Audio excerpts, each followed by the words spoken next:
Hey, we're live on the internet, on YouTube. I wonder if anyone will show up. See what we have to say. Is there anybody out there? Nope, there's people here too. That's cool. Well, that's exciting. Hello. Good stuff. Oh, hello. Adam, haven't seen you in a little bit, buddy. How you been? I've been all right. How have you been? Great. I'm excited. This is, and I always go through this when we have shows and stuff coming up. I really look forward to it being over. And I said this to you guys on Friday. Yeah. I think at the Airbnb, we were like loading up the car and stuff. And I go, I can't wait for this show to be over. It's going to be so fun. And now our 2 trips in a row, 2 weekends is over. Yeah. We can get back to like a normal schedule and stuff. That was rough for old man producer Chris. Oh, I bet. Yeah. And it's not the travel per se. It's the adjusting and me being out of my weird routine. Right. Yeah. It's hard to believe I have a routine, but you're a routine guy. Yeah. I believe it. I get that. I'm like, when you're saying what day is this? Usually it's from drinking too much. Right. Or drugs. That Saturday felt like Sunday. I thought it was Sunday all day. Yeah. If football hadn't, oh wait. That was Monday. No, wait. If you divide by Yeah. The Frenchie, you'll figure it out. You'll figure out what day it was. I'm sure.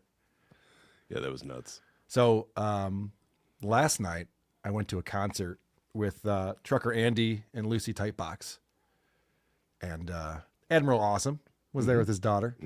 We went to go see DragonForce. It was playing it's playing downtown Rochester. And Adam, you know anything about DragonForce? I do not. Or downtown Rochester. Okay. Imagine 7 Steve Vais playing at once. Yes. There's no keyboard player anymore, which is weird because they still have the keyboard being played somewhere. But it used to be a guy with a keytar would run out and run around with those guys. I'm like, that's fucking rad. But Sorry, Ozzy. It doesn't happen anymore. But yeah, there's 3 guitarists. They're all lead guitarists. Yeah. They all shred and play these ridiculous harmonized like guitar solos. You've never seen such a thing. They're playing vicious solos and harmonizing on them. And it's all showy and showboaty. And the fans, I see we get in there and the merch table is the saddest merch table I've ever seen in my life. There's 1 shirt. There's 1 tote bag.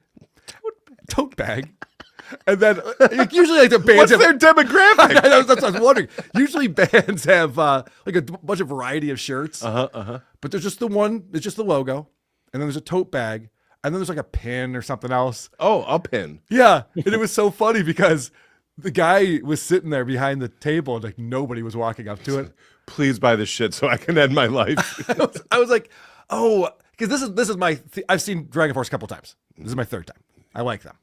But let me explain myself. I would hope so. Right. But what I'm about to say might seem otherwise. Uh-oh. I feel like DragonForce, as far as a power metal band, it's a guilty pleasure kind of band. You want to see it because it's fun, just like you want to ride a scooter. It looks like it's fun. You don't want your friends to know you're riding a scooter. Or a fat chick. Or fucking a fat chick. That's exactly what I said last night. I'm like, who would buy a DragonForce shirt? They'd be like, hey, look at the DragonForce show. You're like, okay, dork. Cool. However, with that said, like I said, I've been to other DragonForce shows. These fucking guys get into it. This mosh pit was out of control. Really? Yeah. At parts during the show, everyone's sitting on the floor rowing. There's people just doing push-ups in the mosh pit. It's fucking wild. There's a treadmill. Yeah, it's wild, man. The circle pit was just going the entire fucking time. Wait, isn't the bassist a chick? The bassist is a chick now, yep. Yes. Yeah. Did you want me to get her number? I'm sorry, I didn't Did realize. you? No. So selfish. I think Trucker Andy did. Wow. We were looking for him. And Lucy's like, see if he's talking to the bass player. He's probably up there. Oh, so what kind of pickups are those? What kind of pickup line is that? So anyway, that was my DragonForce story. I don't know if there's anything else to say about it.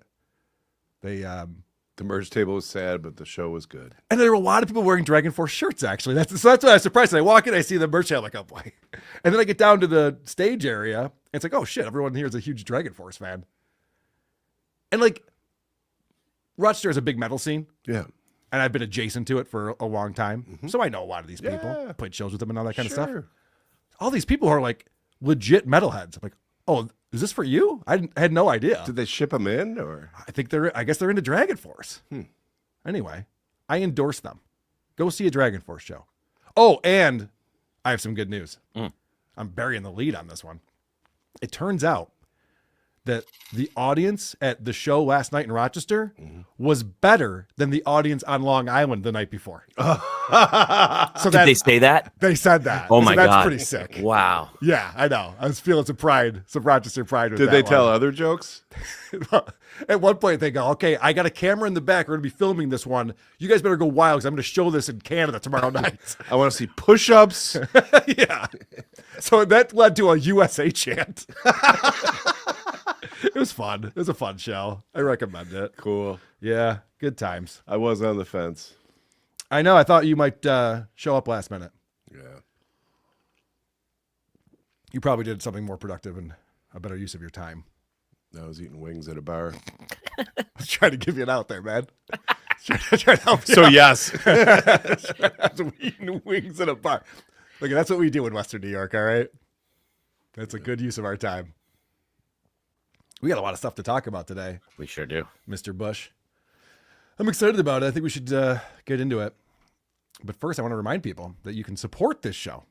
And now is a really good time to support this show. And you can do that, supertip.gg/WATP. Of course, you can always chat in the chat room, buy a membership, gift a membership. Bonus shows are happening, perks for people who are members. It's all happening. Let's see what's going on at supertip.gg/WATP. Mom, wife. Adam hates Busch. Sword fight. Red rocket, red rocket. How could you betray me, cousin? Ah! Oh, thank God it was just a dream. You okay over there, Rob?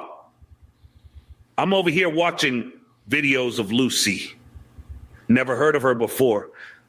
She is going in the spank bank for sure. She'll be juicy wet box if she ever gets the pleasure of banging me. Come over to my bed, guys. I need some more dicks in my butt. Mom, wife. Adam hates Busch. Sword fight. Red rocket, red rocket. How could you betray me, cousin? Ah! Oh, thank God it was just a dream. You okay over there, Rob? What's going on? I'm over here watching videos of Lucy. Oh, yeah. Oh, yeah. Never heard of her before. Yeah. All right. You got your money's worth on that one. Oh, yeah. I love when John wanted to make fun of her name. Oh, okay, Lucy Tight Box. Yep, that's it. Or something. That's the one. R.I.P. Joe Rogan. What is going on? Is this true? I can't. No. Big if true. What? Cheers to Bukowski and a moonlight night. Chris, are you looking to see what's going on? Computer. Nougat Drippins, member for 5 months. Thank you very much. What are the chances the Stut Joe will get drunk enough to say some shit on his show to render the lol suit moot? Also, producer Chris rules. What are the chances he's already done that? Yeah, I think he has. Mason in Portland.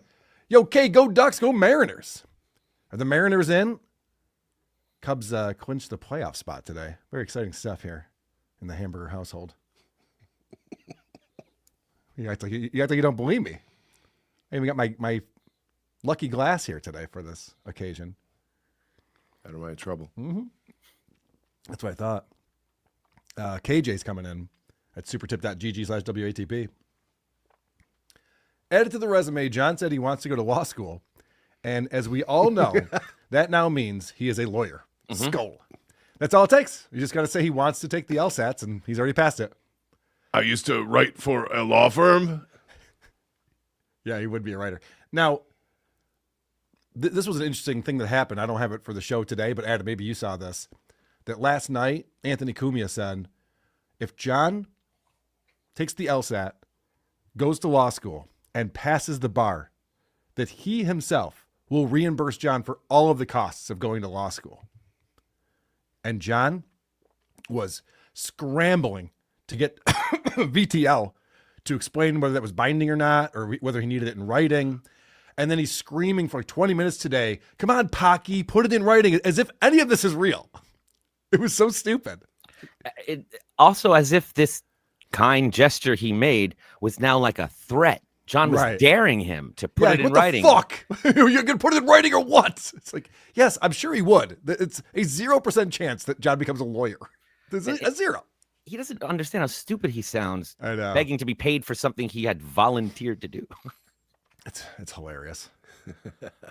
Jay Loiterer, R.I.P. Robert Redford. Yes, That's true. That is true. They're 89 playing- years old, though. Yeah. They were playing the Natural at Dodger Stadium last night over and over again for him. Really? Mm-hmm. The Mexican like that, or? They did. Okay. And they like Morrissey. That's true. I've heard about this. All right. You ready to start this show? Mhm. Am I ready to start this show? That's the question I should be asking. Is Joe Rogan still alive? Is there a confirmation on that? Yes. Okay. That's good news. I told them in the strongest of words to just do it. You see, this is a we just do it kind of show. You big dummy. Episode 650. Are you a boner guy? Oh, I was a boner guy. You know what? I miss penis. What are you talking about? I'm the one who should apologize. Is it going to be absolutely riveting? Is it going to change your life by any stretch? Probably not, but it's going to be at least entertaining, okay? By the way, for those people that are in the back, remember to shut the fuck up. Cuz-a-roo. Slapperoonie. It's showtime.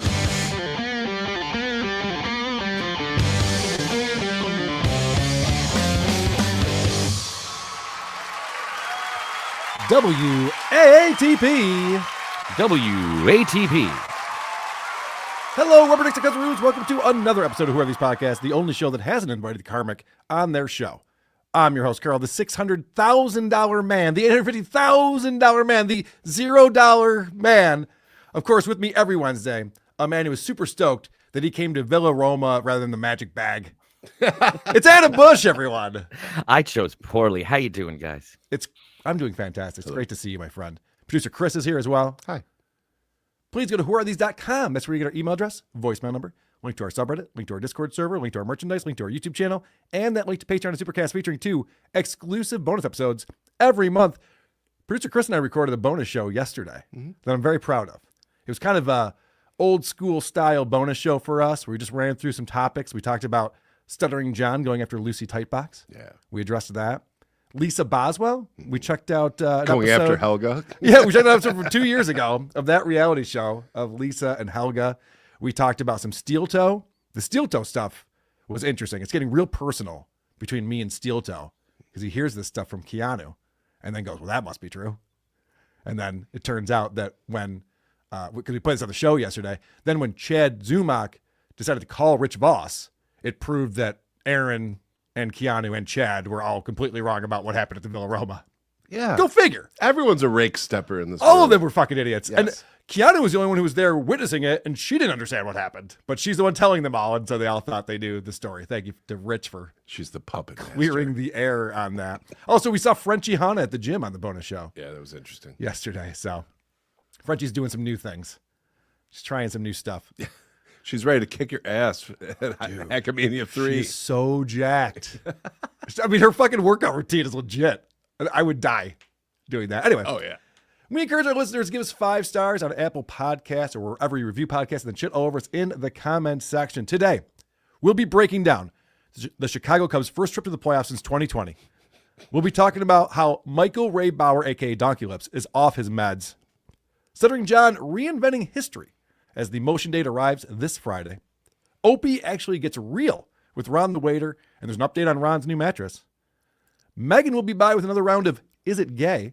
We'll try to poke a dabbler with Cardiff, plus your reviews and voicemails. But first, SteelToe purposely misunderstands Alex Stein. That Alex is like clowning him. And so Aaron just turns that into, oh no, he thinks I'm great. And it's pathetic. He also missed the goal yesterday. I know. I didn't mean to bum everyone out with that. But why don't we start with, this is a little bit of a different portion of the show than we usually talk about when it comes to Aaron, because this is him, being the news guy that he is. Let me pull up my screen here. But Destiny on Piers Morgan last night. Yeah, you told me to remind you. Holy shit. Destiny is falling apart. Uh-oh. Like, I think personally, I think Destiny is becoming, he may become my case A for what happens when you don't leave your house and sit in front of your computer all day and you just read the internet. Unplug from this shit. Dude, and also he compares everyone he doesn't like to his detractors. He did this with Charlie Kirk too. Yep. It's like the guy who shot Charlie Kirk is just like Schizo Sean, the guy who doesn't like me. It's like, oh, okay. And now he's doing this with Destiny. Yeah, Destiny's another one of these guys just hiding behind his keyboard. Is that what's going on? The problem I have with Aaron's analysis of these shows is that he's telling Johnny about a thing that he saw and his interpretation of it with zero context or evidence or anything. Wouldn't it be way more interesting, Aaron, if you went, I think he's fucking losing his mind. Check out this clip right here, how he responds to this question from Piers. Wouldn't that be like a more interesting show? Isn't that like how most people put shows together so that you can actually provide that? Rather than just be like, yeah, I watched it. I think he's nuts. Moving on. That's not content. You're not providing any content. I think if he bounces it off Johnny and Johnny doesn't push back in any way, it's a win for the toe. It's a win for the toe, for sure. It's also, Aaron said it. Like, how could you not believe it? That's all the source you need. I'm interested. Is it because Aaron's just doing too many shows? Does he not have time to pull clips and show this stuff? Because he's saying he's watching it. Why not write a timestamp down while you're watching? Oh, that was interesting. Oh, I'll write that down. We can watch it. He's turning into Stuttering John. Yes. He's just like fucking telling you about the Yankees game. I don't care. He doesn't want to see all those L's in the chat. Right. The way he's so always I'm telling going to himself, go. They did such a good show. He's like, we did such a great show. I can't believe we pulled it off. I think it's because he's winging it.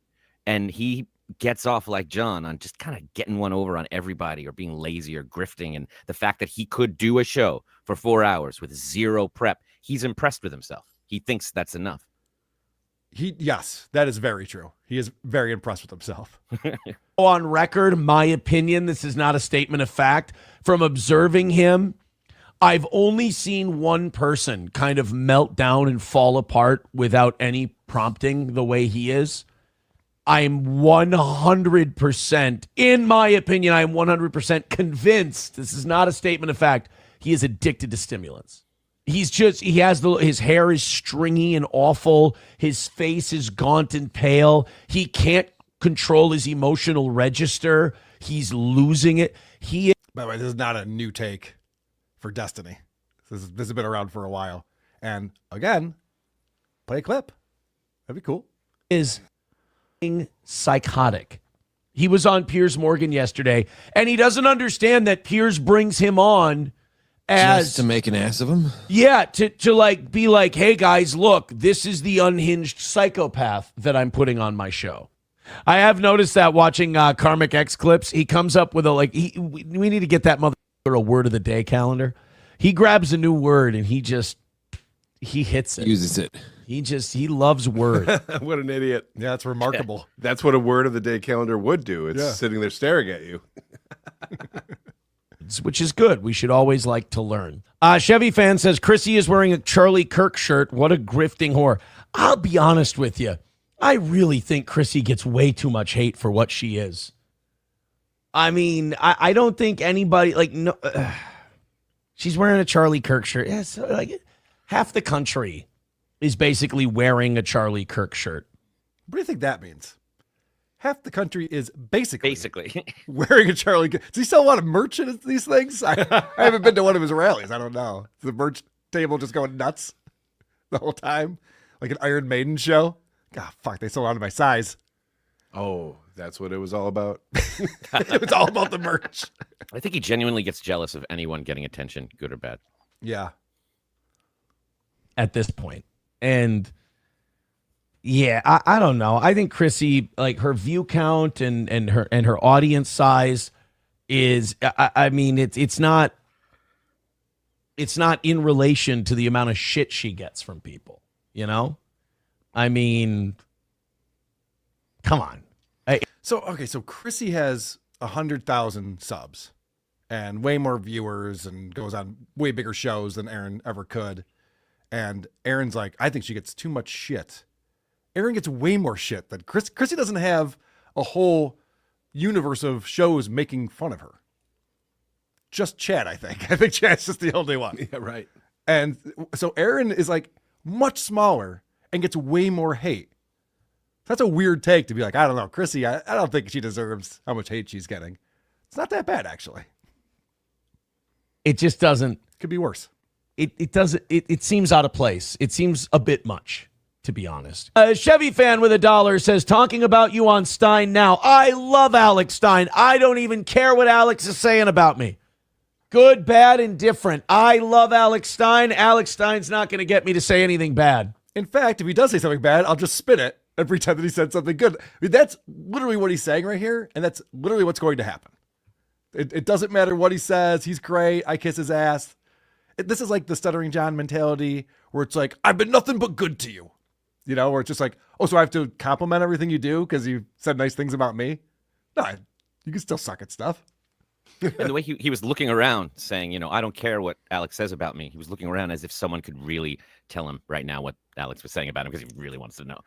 You do pick up on that a lot, and I don't. That you see my head move. I'm looking at my screen. I'm looking at my notes. I'm looking at producer Chris. Aaron's just looking around an empty room, like looking for someone to. Oh, wait. Right. It's true. And we can see that. The eye knows when you're looking at something or whether you're just looking into the air. Eye line's important. And it's another thing he thinks he's killing at that he's not. About him. Although McBuster says Alex Stein just called Aaron funny live. Oh, God, he's going to have psychopaths writing to him for that one. Oh, boy. He's gonna, it doesn't matter what anybody else says. It doesn't matter if he shits on me the rest of the way. If he said that I'm funny, God bless Alex for that. Thank you. No, there's nothing Alex can say on his show about me that's going to get me to dislike Alex. Dusty Rhodes says Karmic X is on Alex Stein. My boy made it. I made him. I nurtured him. I presented him to the world. And how funny, huh? I guess this is an example of his comedy that he's getting complimented for by Alex Stein. He made Karmic X the guy that everyone was paying attention to. So Aaron said, come on my show and please come on whenever you're drunk or want to rant about something so I can use you. And Karmic said, no, I won't do that. Fuck off. After all I've done for you. I know. So stupid. He's made it on Stein. Oh, that's so sweet. That's just, it makes me so happy. Dexter Morgan says, Karmic got to Stein's studio before you. I've been on Alex's show 3 or 4 times. I've been on Alex's show quite a bit. Quite a bit. Cool. Biggest streamer in Minnesota, Eyes told. Yeah, let's do this. Chad Buzamok says, clip as requested by Aaron Imholte of Keanu Thompson on Alex Stein saying he is funny. Now, wait a minute. Wait a minute. Who the f is that guy? So there's Chrissy. There's Keanu. Aaron is so easy to goof on. He's a fucking, you know. When I'm. All right, so we're up to a good start. Whoever sent him this link. That's a great way to start off. His friend Keanu, his good buddy Kiki, giving him all the updates on Content House in real time. Yeah, Aaron's like just easy to goof on. You know, I mean, Keanu was like sitting at our show while we were goofing on Aaron, and she agreed with everything that we were saying. Mm-hmm. Yeah. I'm gonna get killed for this. Aaron actually, because he can like remember movies and stuff, he actually is pretty funny. He's not like a. Look at that! Look at Alex Stein! So I love that Aaron doesn't understand Alex Stein's sense of humor at all. He goes, because he can remember movies and stuff. He is pretty funny. It's okay, he's ragging on you for making movie references all the time and having that be your personality. And he made sure to stop it right before he finished that sentence because he knows it's not going to go well. Yep. Let's see how it's going to go. Also, who... I realize that this is like his thing, so we just gloss over it. But who would play someone else, paying them a compliment, and then hit an applause sign? You know, hit an applause Chad Zumach, Stuttering John. Yeah. Yeah, it's so weird to do Rob that. Saul. Yeah. Okay. Yeah. Those all check off. That's correct. Aaron's a funny guy. a bad broadcaster. No, I don't, he's fine. and he's always getting the goal. I think that's so funny. He's like, we got a Venmo, Streamlabs, PayPal. Venmo. I love that. I think it's almost like I say pimp on a blimp. It's So immediately he's goofing at him. Yeah. You know how he's always begging for money? I love that. I think that's just great. And if Aaron obviously knows that this is not a compliment, right? I would hope so. Because this is the thing that Aaron breaks down on his own show and discusses how agonizing it is. Oh, yeah. And how brutal it is he has to beg for money and how much he hates that. And this is his least favorite part of his show. And if Alex was saying this about you, he would be analyzing that. Like, yes. Look at how Alex is shredding Carl to pieces. Oh, for sure. Yeah. Yeah, correct. So this is, now he's got to try to spin this. We'll see how he does. he is using trauma-based mind control to e-beg to his audience. But okay, I'm going to back this up. Aaron's reaction to this is so over the top. He doesn't know how to react because he's getting called out big time. And he was told, Alex Stein says you're funny. He goes, oh, cool. I'll play that clip. That sounds good. Yeah. And now Alex Stein puts in such a great dig here. And Aaron's reaction is to over the top laugh is the funniest thing he's ever heard. And he's in on the joke. Hey guys, look at me. I'm in on the joke guy over here. That's what he's doing. He here. has to. He got in front of it and said, doesn't matter what he's saying. That's true. I'm going to love it. Yep. So let's watch it happen. Pimp on a blimp. It's he is using trauma-based mind control to e-beg to his audience. But was it? What did he say? Trauma-based mind control. Wait, it got a big laugh out of you. Yeah. You didn't hear it? I've never once been at a comedy club. There's a punchline. I go, "Wah!" What did he say? Doesn't make any sense. But I'm positive Aaron's not going to play this again and then laugh just as hard because that would be so obvious that it's fake over the top laughter. that I think it's almost like I say pimp on a blimp. It's he is using trauma-based mind control to e-beg to his audience. But and the only reason he... Why did he laugh again? Can anyone figure this out? This is the guy who was talking about my nervous laughter on his show, last week or this week, whatever it was. I think you guys played a great clip of VTL playing John, that narcissist tape, and the guy talks. As soon as he starts talking about being an alcoholic, John just starts, okay, turn it off, get it down, because he can't hear it. He's laughing loudly to cover it up or brace himself for what's to come because he wants to pretend it's not happening. Yeah, let me back that up a little bit. It's great to watch. It's so fun to watch. Because it's all underneath this big smile. Well, this is very uncomfortable for Aaron. This is the reason why Aaron won't have me on the show or anyone on the show who would challenge him. Because he has this narrative and he gaslights his audience. And when you're underneath the SteelToe umbrella, we all think this way here. And then he plays a clip of someone going, yeah, this guy's fucking e-begging with this trauma-based mind control. Well, don't look over here. That's enough of this. mind control to e-beg to his audience. But and the only reason he said that is because he called me funny and he's a chicken shit because he knew he was going to get shit for saying I'm funny. So he's like, I got to say something bad about him. If I don't say something bad about him, a bunch of people are going to get really angry with me. Alex, do you... Wow, he spun that quick. I'm dizzy from that spinning. Wow. Whoa. That was some pirouette right there. Let's talk about what Aaron just said. Alex Stein is not afraid of anyone. Do you think for a second Alex Stein's concerned about people giving him grief for saying he likes SteelToe? Democrats want to murder this guy. He doesn't give a fuck. He goes around and does whatever he wants to do. And Aaron's take on it with this spin is that, well, he felt the need to act like I'm a douchebag because he gave me a compliment and he knew that all these Dabbleverse people would be upset about that. Brilliant. It's so dumb. It's so dumb. It's always trying to please the Dabbleverse.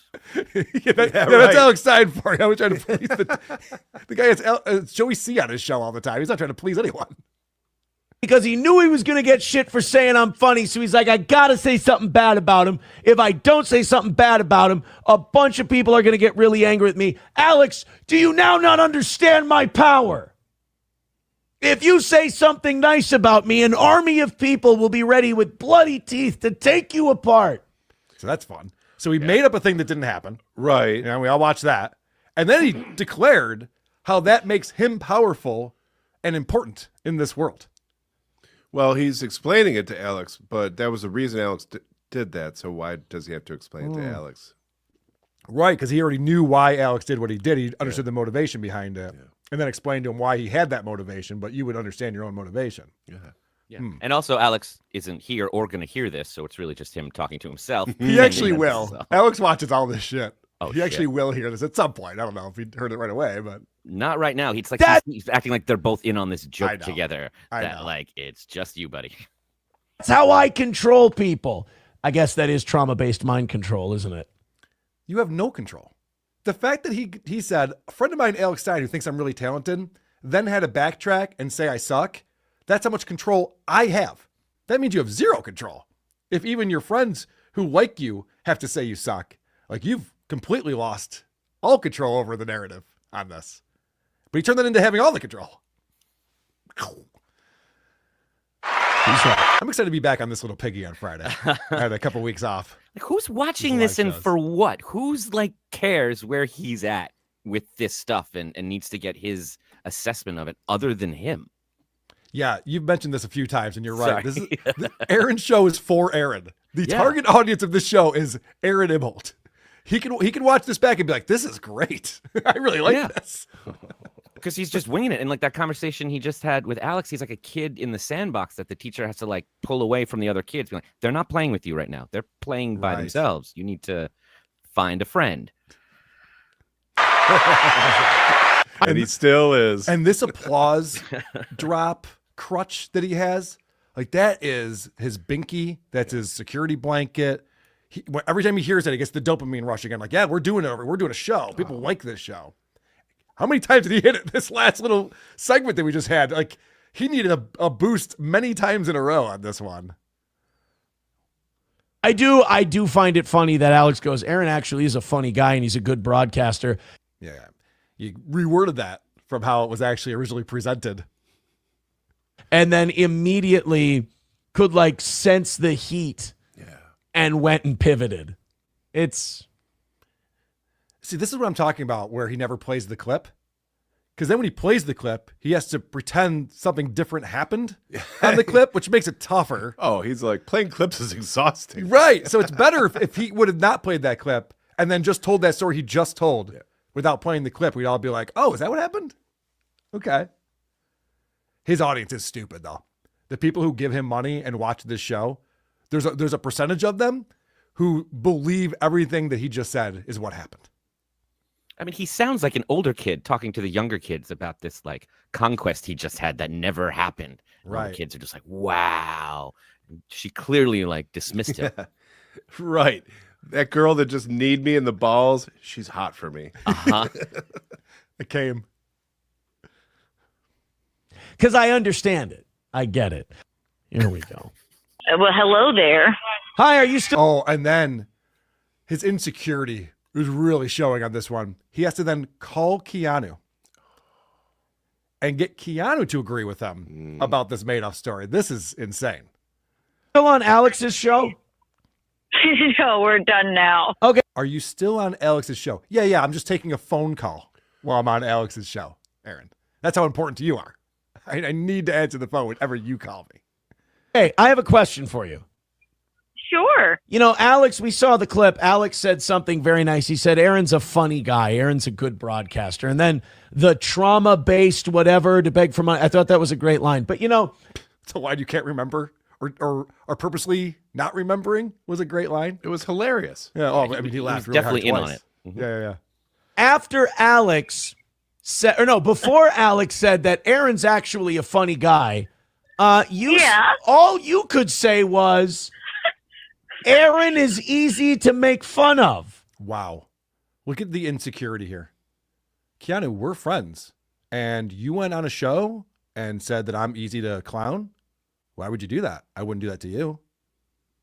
Like, when being friends with Aaron means you have to warp reality and be in his reality at all times.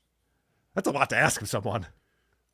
And notice how he's really willing to warp the words of what Alex said and make it sound positive, but he's got to nitpick Keanu and hold her feet to the fire. Yeah, he remembers that very well. Yeah, and you can doesn't twist that sentence. He's easy to make fun of. It's not a compliment or a diss. It's just kind of a fact, and it can coincide with being a friend or liking someone. I think it's a diss, but okay. Yeah, it is. We know it is, but Okay. he's rushing to spin. Yeah. I didn't mean it. I did. Oh, Keanu. Jesus Christ. I didn't mean it, is her first response to this. Oh. It came out wrong. You know, that's funny you say that because it sounded. Is that what I said? Because it sounded bad. I stuck up for you. Did you watch it? No. I only got like a 20-second. I'm doing a show right now. You know, it's interesting that Aaron is thinking about Alex is thinking in his head that once I say this, people are going to react that way. So I better not say that. And I better say a different thing. Like that was Aaron's fan fiction of what Alex's thought process was. None of it's real. He just came up with that. But he is a guy who holds people accountable for talking about him. And you can see Keanu knows that and goes, I stuck up for you. She knew she was going to get this phone call. As soon as Aaron's name came up on this show, she's like, okay, I'm going to get a phone call. I'm going to get some text messages. So I better stick up for him. And Aaron, I stuck up for you. That's too bad because right now would be a good time to be like, yeah, you're easy to make fun of because of shit like this. Right. Wow. Yes. And Keanu does not have the ability to just be real with someone. Maybe someday. For way less people than you were doing a show for. You should have told me. No, I stuck up for you the whole time. When we sit down, he's like, we got to talk about the toe. I said, oh, sure. I stuck up for you. Don't be silly. I have to be honest, and you know this about me. I in reality, I don't care. Wow. I have to be honest, and you know this about me. In reality, those are 3 qualifiers. 3 qualifiers for I don't actually care. You care so much, you played it multiple times. You had to spin it immediately, and then you had to call her on the phone. Yeah, right. To get her to backtrack for Alex and agree with you on what actually happened. But in all honesty, and I think you'll agree with me, in reality, I don't care. I don't care. It's just important to me. I know that. But I will say this. You need to watch the whole thing. I saw the fear in Alex Stein's eyes when he had to admit that I'm funny, and I like Alex, and I think Alex likes me. The fear in Alex Stein's eyes. The shit that Alex does. The things that he does in public. This man is fearless. It's insulting. He went from we're friends to I think he likes me in under a minute. Yeah. But of course. I saw Alex go, I'm going to get so much hell for this and blah, blah. Here's the cowardice. Here's what I don't like about the move that Alex pulled, and a lot of people pull this. Like, as soon as they admit that, oh, he does a good show or, oh, he's funny, they feel like they immediately have to say something critical or they're worried that people are going to say mean things about him. Why are you saying that again? Okay. So remember, if you don't compliment Aaron, you're not being honest. You're doing it for a different reason. There's different motivation behind it. Because why wouldn't anyone just always compliment Aaron? He's amazing. He's got a personality disorder, right? Am I crazy here? Yeah. This is insane that he thinks this way. Actually, he did say he's a good broadcaster and he does a show. Did you hear that part? Yes. No, I heard that part. Well, I heard that part. of course you did. Yes. But I also have a big enough ego that I wanted to hear more, quite frankly. Well, listen to it. Yeah, and you didn't like the fact that he went from you're a good broadcaster because you do the Venmo, PayPal, Rumble Rants, Streamlabs. He went into that thing that embarrasses you. So it wasn't actually a compliment about broadcasting. Yeah, and what you said was he's a great broadcaster. He does a show. That's not a compliment. I can see why you wanted more.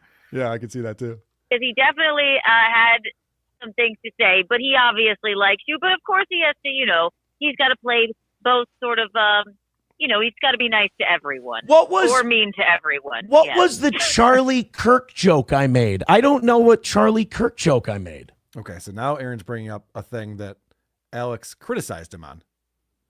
And he doesn't know. We did a whole segment on it in Detroit at the Magic Bag. It's up on our YouTube channel now if you want to watch it. I think Keanu's going to explain this to him. Why are you calling the nearest woman to the situation to give her shit about it? Why don't you call Alex, your friend, and talk to him about it? Right. I don't know that either. He said something like he made a Charlie Kirk joke, and I didn't like it. I'm like, what? I've been angry about the Charlie Kirk thing. I was like, he's been covering that. He's a newsman. I said something of the like. I'm a newsman. You didn't hear like Walter Cronkite. Yeah, I'm just sitting here. Well, enjoy your show. We're walking into a restaurant with Chrysanthemum and the other guests on the show. So I will have to let you go. I don't remember Walter Cronkite, and I wasn't alive at the time. But when JFK was assassinated, I don't remember him talking about like donating more money to the newscast that night since they're bringing you such amazing news and covering it so well. But enjoy your program. You tell Chrissy I said hi, and tell her I'm sorry that she had some ingrate traders at her content hotel that rolled on her. Talking about me now. This is insane. How are they still talking about the content hotel? How did he start this with she gets a lot of shit that she doesn't deserve, and now he's shitting on her? No, I think he was shitting on us, right?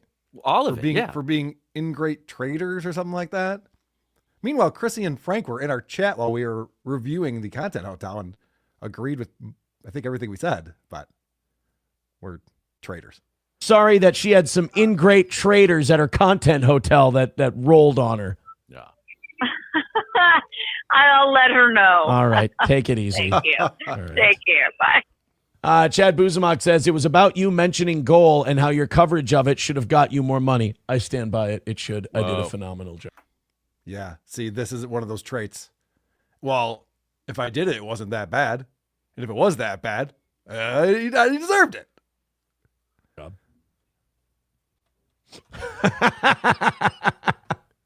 Oh, he's embarrassed. Oh, he's embarrassed. Oh, that's great. Chad Boozbach, thank you for being there in the chat. I'm glad he read that. He's like, oh, yeah, the thing that everyone's saying was really scummy of me.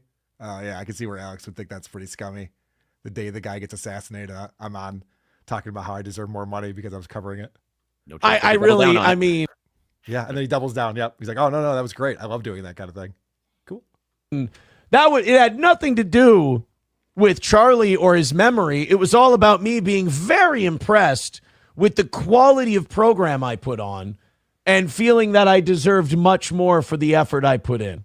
Well, that makes it way worse, Aaron. Yep, it really does. Everything you just said, if Patrick Melton would have said that, like, whoa, calm down, man. Relax. The guy's not a monster. Or just declare that he's a monster. No, wow. At the midst of all of this tragedy, I was thinking of only myself and my needs. What don't you understand?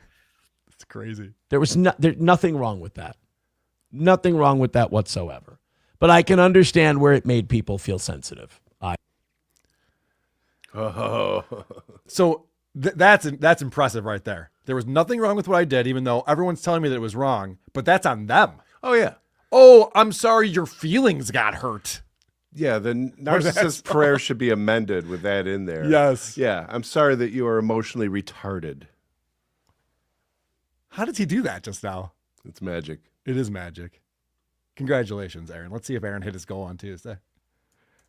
Oh, and thank you to Solid19 for that clip. I appreciate it. Watching that last night, and I said, I want to do this on the show. And I believe this is So Thorough Joe Burrow breaking down yesterday's episode. It's danger when he's bringing out the lightsaber. Thank you to Happy Wawa customer for gifting a membership. $30 away from today's goal. Uh-oh, guys. We've only got 6 minutes left, and we're $30 away. So a little Streamlabs, a little PayPal, a little Venmo, a little Super Chats here. This Mambo number 5. Is that the song I'm thinking of? A little bit. Yeah. Let's all get involved. And I kind of let this go a little bit. I kind of thought we were there, so I kind of let it go. 6 minutes left. Let's do it. Los Federales says, you never played the video I shot of your son at football yesterday. If this is an asshole thing, I'm not going to play it. My son did a great job. This is interesting right here. We're going to get away from the goal for just a second, but I'm glad that So Thorough Joe Burrow left this in because Aaron doesn't have a good sense of humor about himself at all. And that comes across in this clip. Yesterday at football, he was incredible. It's that kind of confidence that continues to amaze people who watch Dylan play because he's doing all of this blind. You know how I can't see, and a lot of people. Yeah, no, my son kicked ass at football yesterday. He was running. How do you fucking react like that? How do you not go, oh, yeah, that's pretty funny. Blind kid playing football. It's a pretty good video. Pretty good bit. And they're just like, that's not my son. That was no. My son caught 3 catches for 42 yards. Hardly ran into anybody. My son can see. Can we make that clear? My son can see. What an idiot. And look at Johnny's reaction. Johnny's cracking up. So watch this as Aaron's just going, not cool, man. Not cool. I can't see, and a lot of people. Yeah, no, my son kicked ass at football yesterday. He was running great routes. Johnny had to push the mic away. He was laughing so hard. Making great catches, doing an incredible job in general. So proud of him. So nice to see him start football. He was so excited to start it. I'm sure you love your son, and I'm sure it was a great moment for you, but can you get a fucking sense of humor, Aaron? Jesus, what is going on with that? What is this show? What's even happening? So yes, no, he did an incredible job. All right, 4 minutes left. I will admit I was a little too lax. Once the goal got to $30, I guess I got a little just bang it right out, but now it's presumptuous. A little bit of a grind. Yeah, guys, we got 4 minutes left. Please help us out. Took his foot off the pedal. I wonder if the Beggy Monster went on break or something. That might be on the Beggy Monster.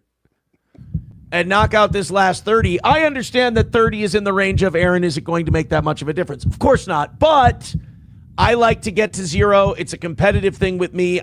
Plus his dignity is worth nothing. So it's fine. He doesn't mind embarrassing himself over $30. Like having perfect weeks. We have so many of them. So throw in a few bucks on Streamlabs, PayPal, Venmo. Don't wait for someone else to be the hero. Throw in a $5. Let's get this thing done. And let's call it a win, because then this last 4 minutes could have been content. Do you notice how he can't even look at himself? He's always staring at himself in the monitor. And when he goes, come on, guys, just go to Venmo and throw $5. Like, he is looking down at his lap. That is a posture that tells you everything you need to know about how he feels about this segment. Which is why, when Alex Stein said he's a great broadcaster with his Streamlabs, Venmo, PayPal, that cut deep. And Aaron had to call his friend Keanu and have her say, no, he likes you. He likes you. He's like, oh, shit, someone noticed. Yes, someone I respect, and it's important, noticed that I'm a loser. This last 4 minutes could have been show instead of pretty please with cherries on top. Have we done well for you? Is daddy a good boy? This is something that you pointed out too, Adam, where who would give him money? Like, he literally stops doing a show and just goes, come on, guys, what the fuck? Where's the money? Why isn't there any money coming in? It's like, I'm going to change the channel now. There's no medium you can get away with that. Comics aren't allowed to sit and wait for the laughs. No more jokes until you start laughing. That's not how it works. That's not how it works. Do a better show. Yeah, the victim blaming here, where this could have been content. Right. That's fucked up. It's great because he really means it. This has been such a great pull, because from the second he put up that Alex Stein clip and he was watching his friends hanging out without him, he's just been on this downward spiral ever since. And this is the crash out right here, where he's got 5 minutes left, nothing to talk about. And he doesn't feel confident enough to say, give me $200 to watch a Theo Vaughn video with you. Huge increase of people going to church this weekend because of Charlie Kirk. That's kind of an awesome deal when somebody, it's unfortunate that he had to pay with his life, but to kind of, for people to, be inspired in such a way, that's pretty wild. Camel Toe gifting a membership. Thank you very much, guys. $25 or 5 Rumble memberships away. And this is again what Alex was talking about, because Aaron does think he's a great broadcaster. He's always broadcasting. This is not the real Aaron. This is me broadcasting. And he turns it on when he starts asking for money. That's when all of a sudden the telethon Aaron perks right up, and he's fucking boom, boom, boom, hitting all the. Before he was just like, yes, I guess people are going to church a lot. That's interesting, right? We still need $30 for the goal, everybody. He flipped a switch. Yeah. And it sounds really insincere. Yeah. And it's also to be just raising never mind. I'm gonna come back. Okay. From knocking this thing out, we got 3 minutes left and we're $25 away. 80 memberships away from our all-time record of 500. Looking to break 500 Rumble memberships for the first time ever. $25 left to go. So many numbers, so many goals. Just focus on one thing. What do you want people to do? What do you want him to do right now? Please 2 and minutes. Thank you. Streamlabs, PayPal, Venmo, Super Chats from the kids. We got 2 minutes left to Wow, Johnny's going through the list now. Well done, Johnny. see if we can finish this thing off at $25. Please and thank you. Let's get a win for the toe. Any one of those links, click them. Any one of those gifted memberships, all of you. Let's get in there and do this thing. What if everyone gave me money every way you can? That would work. Oh, did you see that face? All right, let me back that up. This is... Aaron doesn't sleep well at night. I don't think he gets a lot of sleep. I think this is what... This facial expression we're about to look at is the stress that's going on in his mind when his head hits the pillow. And it stays there until the alarm clock goes off. Let's get in there and do this thing. Look at that. Look at the agony of that. Oh, don't leave me at 25. I hate missing. Even if it's an inconsequential number, I hate missing. We can tell. 25 away with a little over a minute left. Yeah. Reformed Rapscallion says, what happens if he doesn't get it? Tears? No, I'm just kind of a pouty bitch. I'm just kind of like, fucking shit. God damn it. We should have had that one. And we should have had that one. Johnny's so glad he doesn't go to the house anymore. Do you imagine being his co-host, like April used to live with them? He'd storm upstairs. Didn't hit the goal. Like, oh, fuck. Here we go. It's going to be a fun night. Come on, guys. All right, 1 minute left, $25 left. Come on, let's get it to 0. 5 gifted memberships away. Let's get a win for the toe. This was a complete show. We brought it to you. We definitely fucking gave it to you today. So throw in a few bucks and let's get this thing, let's call it a win. We got 25 to go. We need you, please. Please. And he's trying every way he can. Listen, I'm still stuck up on 4 paragraphs ago. This guy, why doesn't he try doing something? It's like a doctor standing over a dead body with minutes left to save them, who's just like, nothing left to do but count it down like it's New Year's Eve. I wish I could help. Is that insurance clear yet? We're not sure yet. All right. Well, my hands are tied at this point. Right. Sing a song, inspire them, do something. And I'm sorry, what the fuck has Daddy been a good boy? What does that even mean? He's killing me. Like a prostitute would be like, I don't know how to work with this. This is all over the place. You got to pick one. Yeah. So he doesn't know whether to berate everyone for not giving him money or to be really sweet. Oh, come on, guys, please. Look, I'm just being this little sweetie pie over here. I'll be anything you want, but talented. Pretty please. I don't want it. It's a $25 loss. Fucking come on. Come on. Right there. This does. It does Burns. not. Does it make a fucking difference? Probably not. But In I the grand scheme feel of things, no. I feel like a fucking failure. I do. It's my own psychosis. It's my own mental illness. I've owned it since the radio days. It just makes me feel shitty. And that's not even a joke. For some reason, I just feel bad. That's not even a joke. We can tell. It's pretty obvious what you're going through right now. He wears his emotions on his face. Yeah. We all know what's going on. You should try feeling bad about some other important things. Yeah. Like Charlie Kirk. Like your blind son who can't play football. This is my favorite part of any So Thorough Joe Burrow video is the countdown clock. Because he's keeping track of it while Aaron is not. Do I have any reason to? No. But I feel like someone else won. I feel like somebody else won right now. It's 10:30. Fucking, let me go enjoy the rest of my day. Let's get that 25 in. What is that? And we talk about it a lot on this little piggy. He thinks it's a zero-sum game. What is that psychosis? That he's like, I didn't get $25 I wanted, therefore other people won? I can't imagine living my life thinking that way. That would be torturous. That's how he lives his life. That's why he doesn't sleep at night. It's terrible. Exactly. That's what I mean. Crazy. And let's just do this. I'm going to sit here Streamlabs, PayPal, Venmo, Super Chats, Rumble Rants. If this was 125, I'd go, fuck, hopefully we make this up the rest of the week. I'm not leaving here 25 down. It's too gross for me. Isn't that weirder? Yes. Okay. This is a you problem, Aaron. So it's a win for MSO 100%. But I can't leave here. And it's not like you're getting content for this. I'm just sitting here going, guys, it's fucking 25.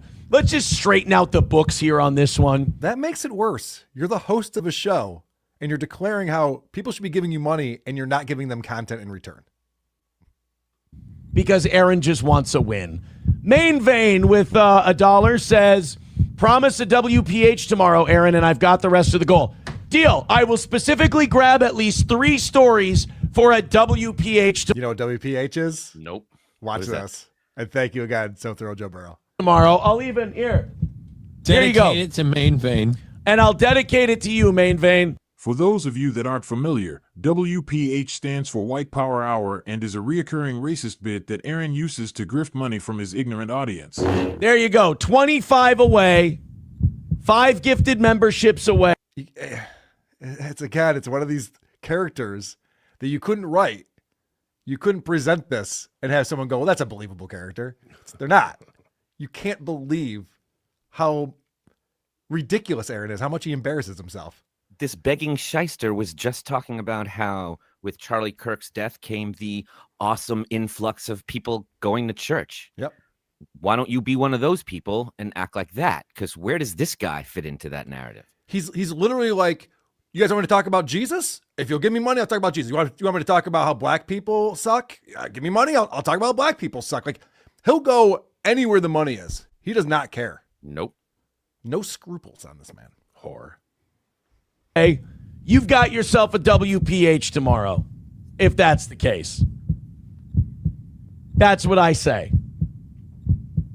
Main Vein, you got yourself a goddamn deal. But seriously, I just want to ask my audience, how many hard R's do I have to drop in order for you guys to go to supertip.gg/WATP? I need the answer on that. As soon as that goal is hit, you got yourself a deal. That's what I say. This is isometrics right now. Yeah, dude. Isometrics. This 5-pound weight doesn't seem to weigh very much.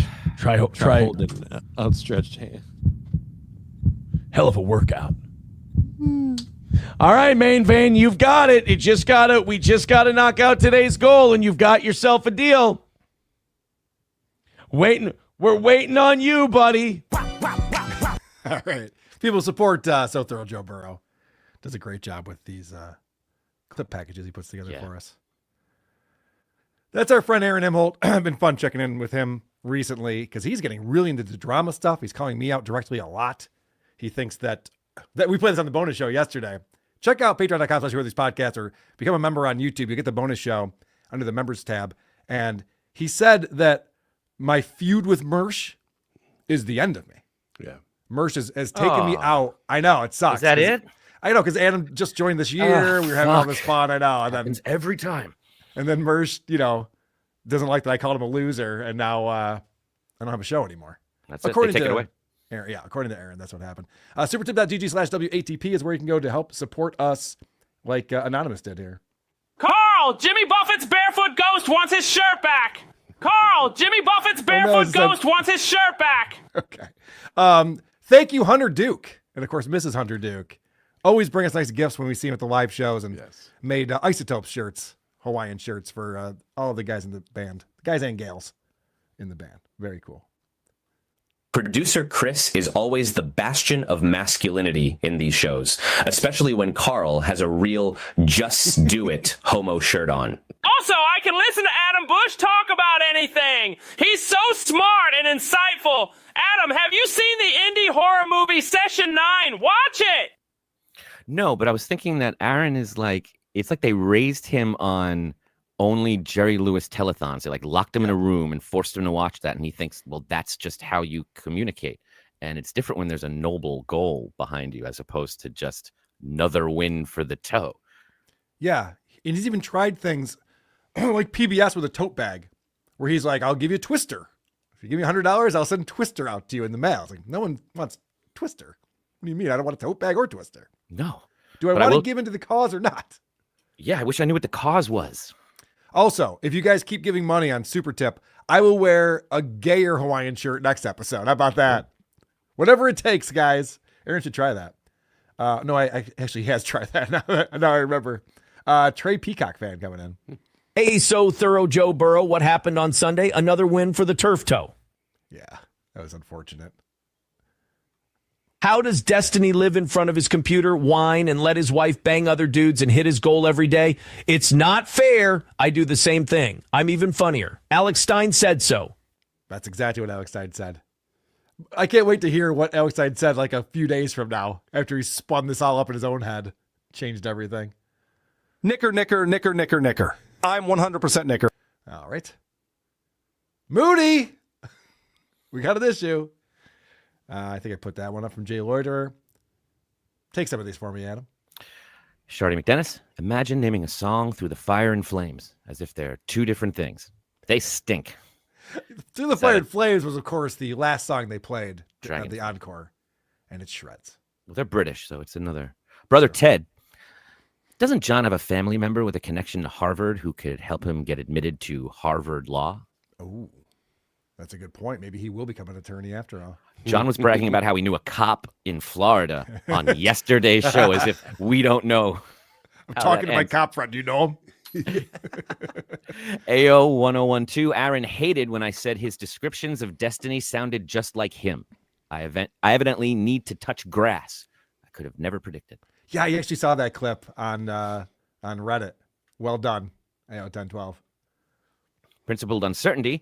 I can't deny it, Aaron. You are awesome. There, I admitted it. Thanks for freeing me of this shame. That's the only thing you're allowed to say. Laziest man on Mars, Aaron is an Ouroboros eating his gold tail. Is an Ouroboros. Muttering Jay, Kay, did you apologize to Mersh? Do you want to do it now? I invited Mersh on my show so that we could talk about it. And then we did a whole segment that Mersh was in the chat on, but didn't come on for some reason, where we literally laid out everything that Mersh was right about and everything that Mersh was wrong about. He had a lot to say. He wasn't camera ready. You can't surprise him like that. Yeah, that's Mersh. He spends a lot of time in the makeup chair. We know that. You've been checking out, by the way, we have some fun stuff coming up. Stuttering John show yesterday, where he tries to recreate the history of the Dabbleverse, is fascinating. Can't wait for that. And Opie with Ron the Waiter. Yeah. This relationship's getting more and more interesting to me. Still trying to figure out what that is. And I think Ron's starting to get fed up with them. So that's fun. But first, you were checking out Donkey Lips. I was. Michael Ray Bauer. And this is a man, so he was on the show called Salute Your Shorts on Nickelodeon. He's been in other movies and had bit parts and stuff like that. And he's one of these guys who refuses to get a job, claims he can't get a job. And now he has some notoriety. So he streams, he does Cameo, and he begs for money. And so he's also a big Raiders fan. And the Raiders were playing primetime football. So we saw that as an opportunity that we'll find out. But you actually reached out to this gentleman and tried to befriend him. I found in the Dabbleverse, everybody has their random favorites to love and to hate. And the people we hate less, there's no explanation for it. It's just a feeling that you have. And I immediately felt bad for this kid when I heard about him. But all these people around me were like, don't feel bad for him. Don't give him money.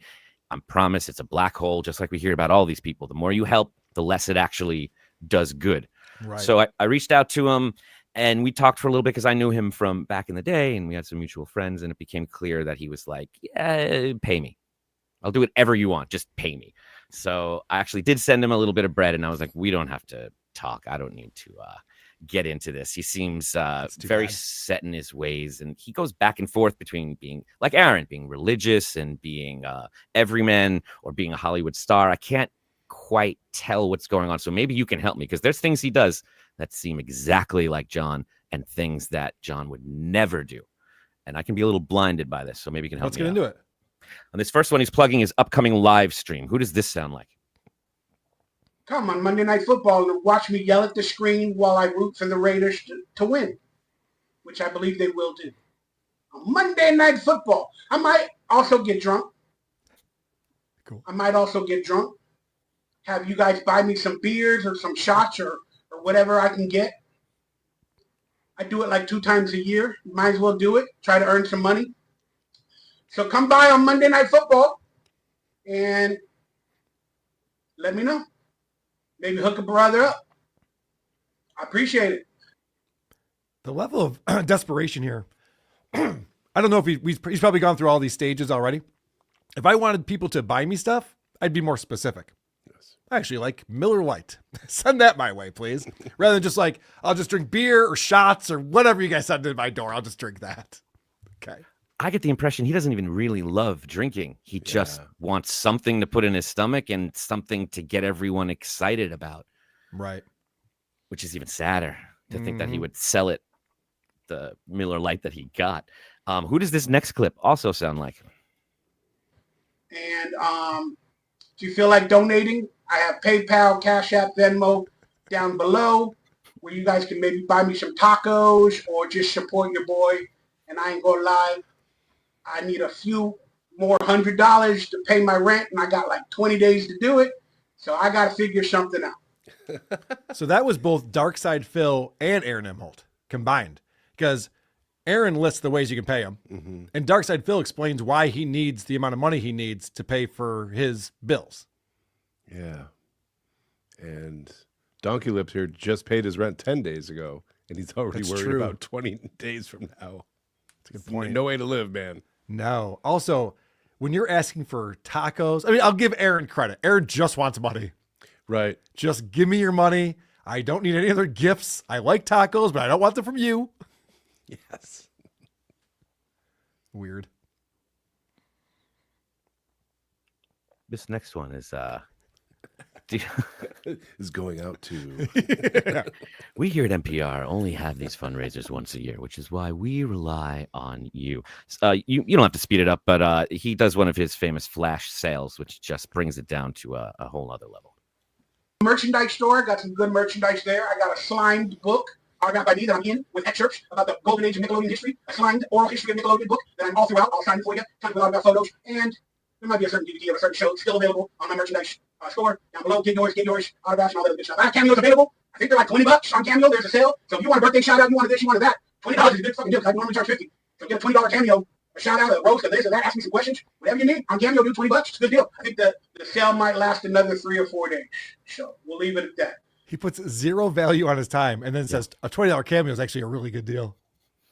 How about I give you $7 and I punch you in the nose? Deal.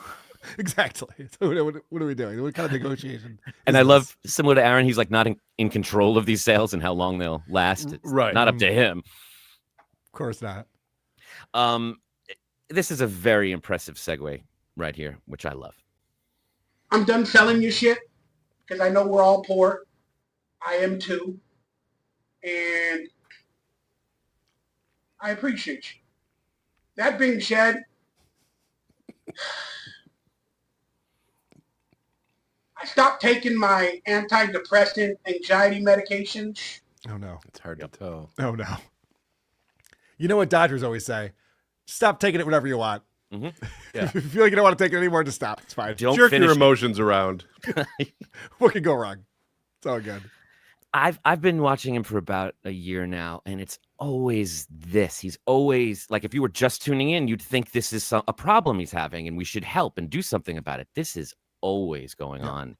He's always having health problems. He's always got a big procedure coming up. He's very worried about it, and he's not sure if he's going to make it. It's this woe is me thing.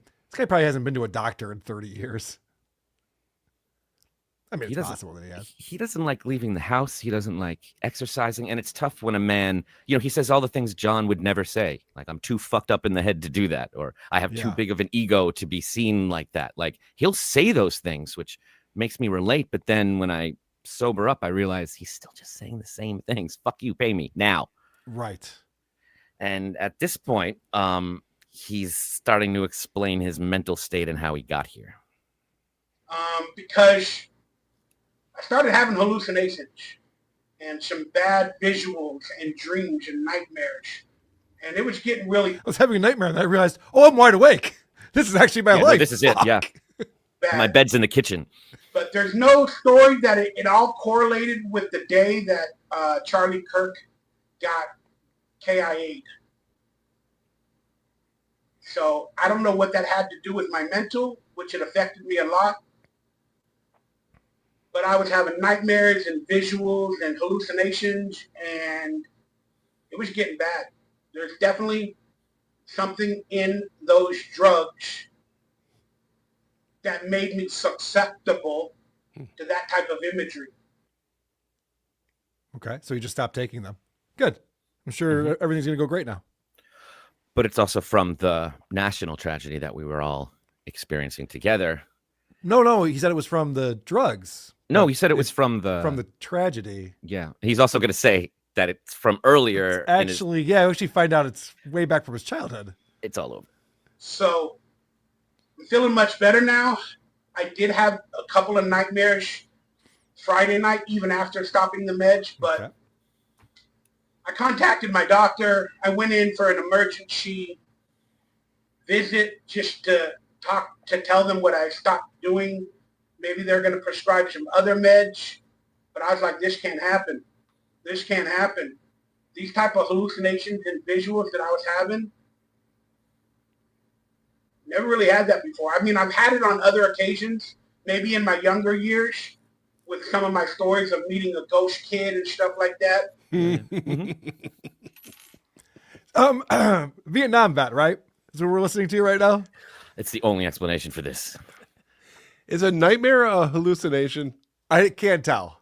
But I like the fact that there's a ghost kid that he met when he was younger. He's probably like jealous of him. Like, damn, if only I could have gotten out of this world.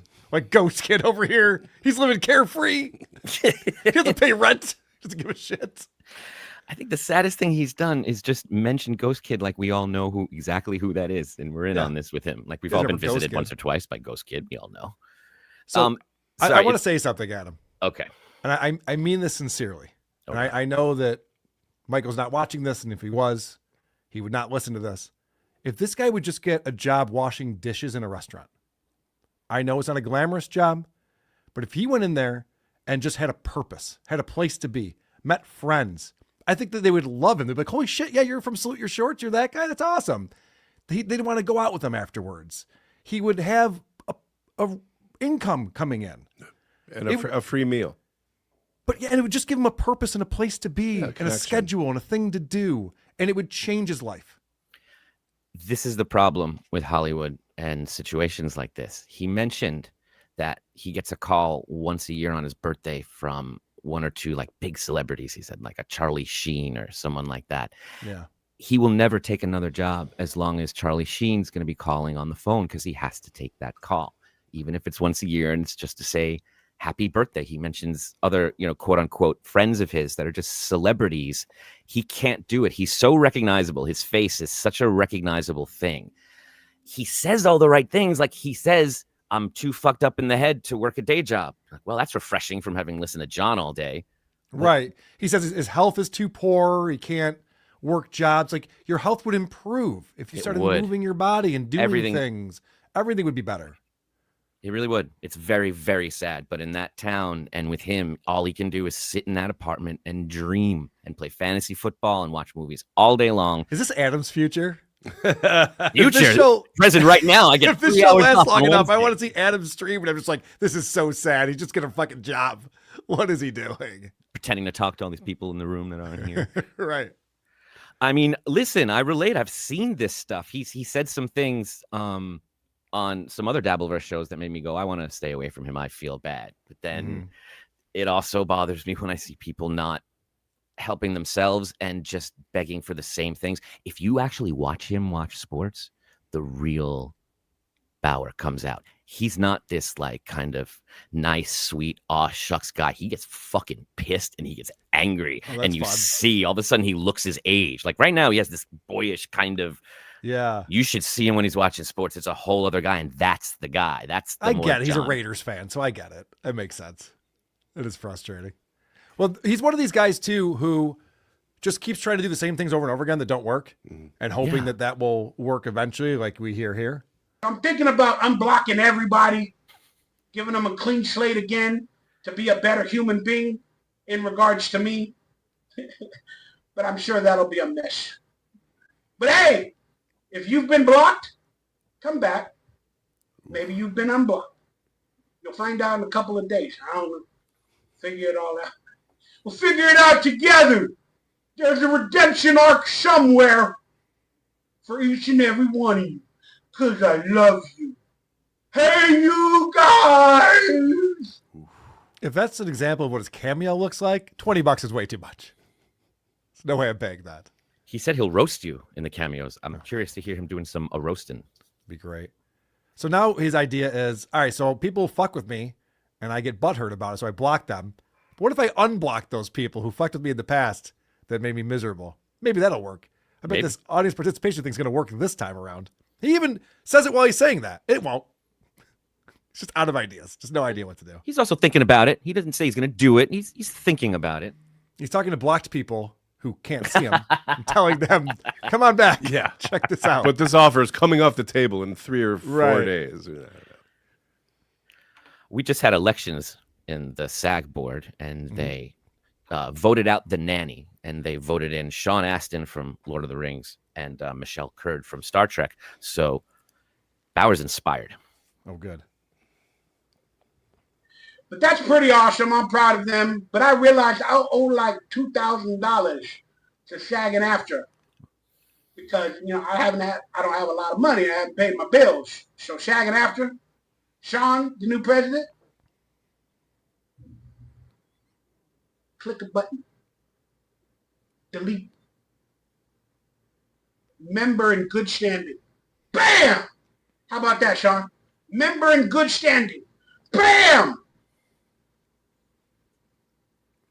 I'll figure that one out. But they do have payment plans and stuff like that. I believe they do. I hope they do. You don't know? Yeah, that'd probably be it'd be like buying a car for me. Be like an 80-year plan, $1 a month. Oof. This is so pathetic. Yeah, maybe I don't want to hear his roast. Yeah. I don't know that the new president of this union, I don't know if that's their job to go in and take people's debts off the books. I'm guessing that's not one of their roles. Yeah, it's like when busy. John was on Anthony's show. He's like, if you vote for me, all your problems go away. Yeah, and he was running for senator of California. How are you going to do that, John? I'm a powerful man now. Do whatever I want. This is the kind of stuff that I think pisses off his audience or people like Melton that watch, because you don't have to be in SAG. If you're not working, you don't have to pay your dues. And right. The fact that he wants a payment plan, it's like, but if you got a job because you're in SAG, then you'd be able to afford it. That doesn't make sense. Since he was in it, like, you don't have to pay your dues. Wait till you get a job, and then you'll pay the dues, and you might not make a lot of money on that gig, but you might get insurance. You didn't have to spend all that during the year. For him to be SAG and sitting at home not auditioning is crazy. Or just wash dishes and forget about SAG. You had a good run, buddy. Good for you. People will recognize you till the day you die in 3 weeks. I hate him on here. Would you not love him at the bar as your bartender? Yeah. Wouldn't you love him at Bob's Big Boy? Like, you'd look forward to seeing him 5 minutes at a time. Bob's Big Boy's just standing on the roof. That's what, yeah. Is that not the job there? I don't know. I don't know either. I'm still in SAG. But he handles poverty very similar to the way John does. It's hard out here for a broke pimp trying to get the money for his rent in Hollywood with the gas and car money that I don't have, or a car. It takes a whole lot of people jumping ship. So it's just woe is me? Is that? Yeah, that's it. That's it. Remember how I was saying, like, I wish Aaron would just sing a song or do something?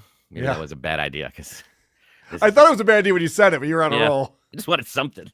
Now I got it, and I'm miserable about it. Yes. Well, I have to tell you, there's some good news. Yeah. Well, it's good and bad news. Because you see a guy like this, and you go, this guy's dick hasn't gotten wet in quite some time, right?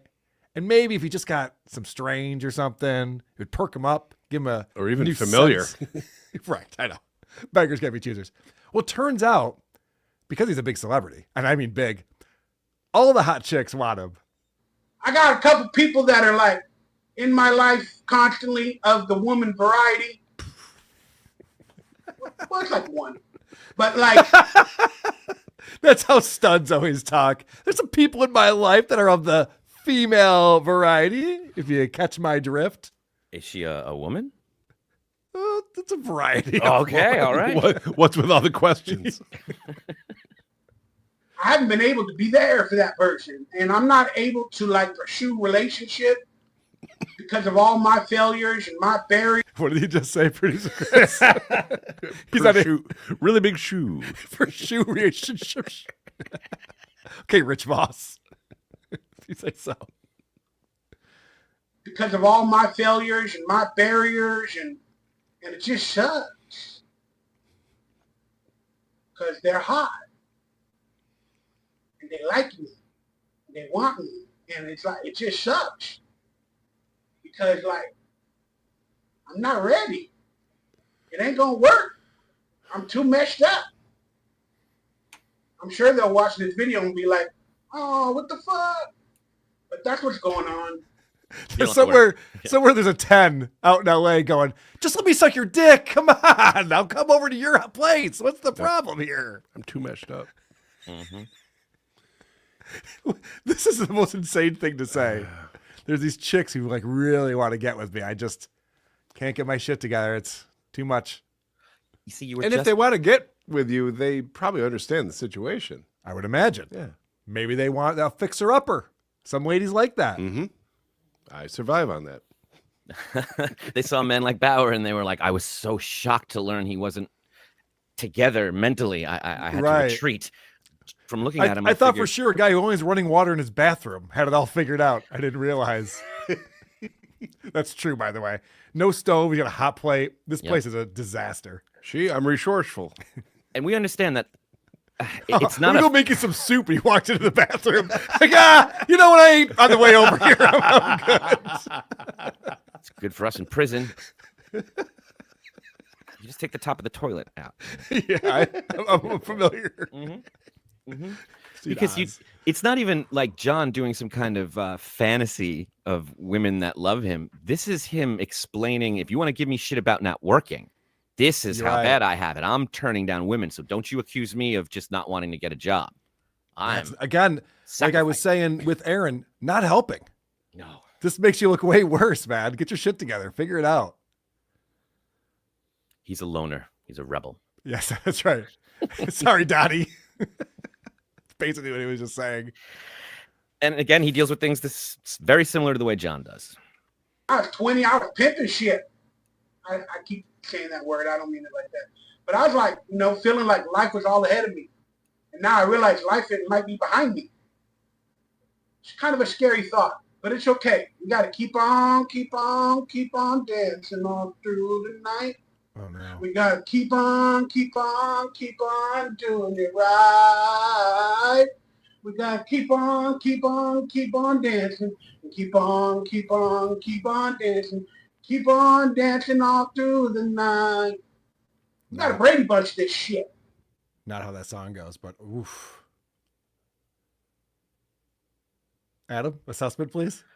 It started amazing, saying those things you've never heard John say in his life. He was just like being honest and open, and then it just turned into some performative, weird coping dance where his neck can't move, so it always looks like he's staring right at you when he's dancing, which I like. It's like those paintings that the eyes follow you around the room. Mm-hmm. Yeah, the coping is a good word for that. Because, like, see, look at guys. Things are going great. Huh? No, it's terrible. Things are terrible. Fix everything. Change everything about your life, including the football team you root for. They suck. Tom Brady can't help you. The one thing you can't control, you got to pick on him for. I know. The one thing you can't control. He does have a sign and a hat. You're right. Good point. It's a lot. All right. Oh, he has a John Melendez movie on his wall. I didn't notice that. Oh, Dude, Where's My Car? You're right. He sure does. All right. So things get a little sadder in this next clip. I believe Adam labeled this one. He enters the Valley of Men. I just want to thank you guys.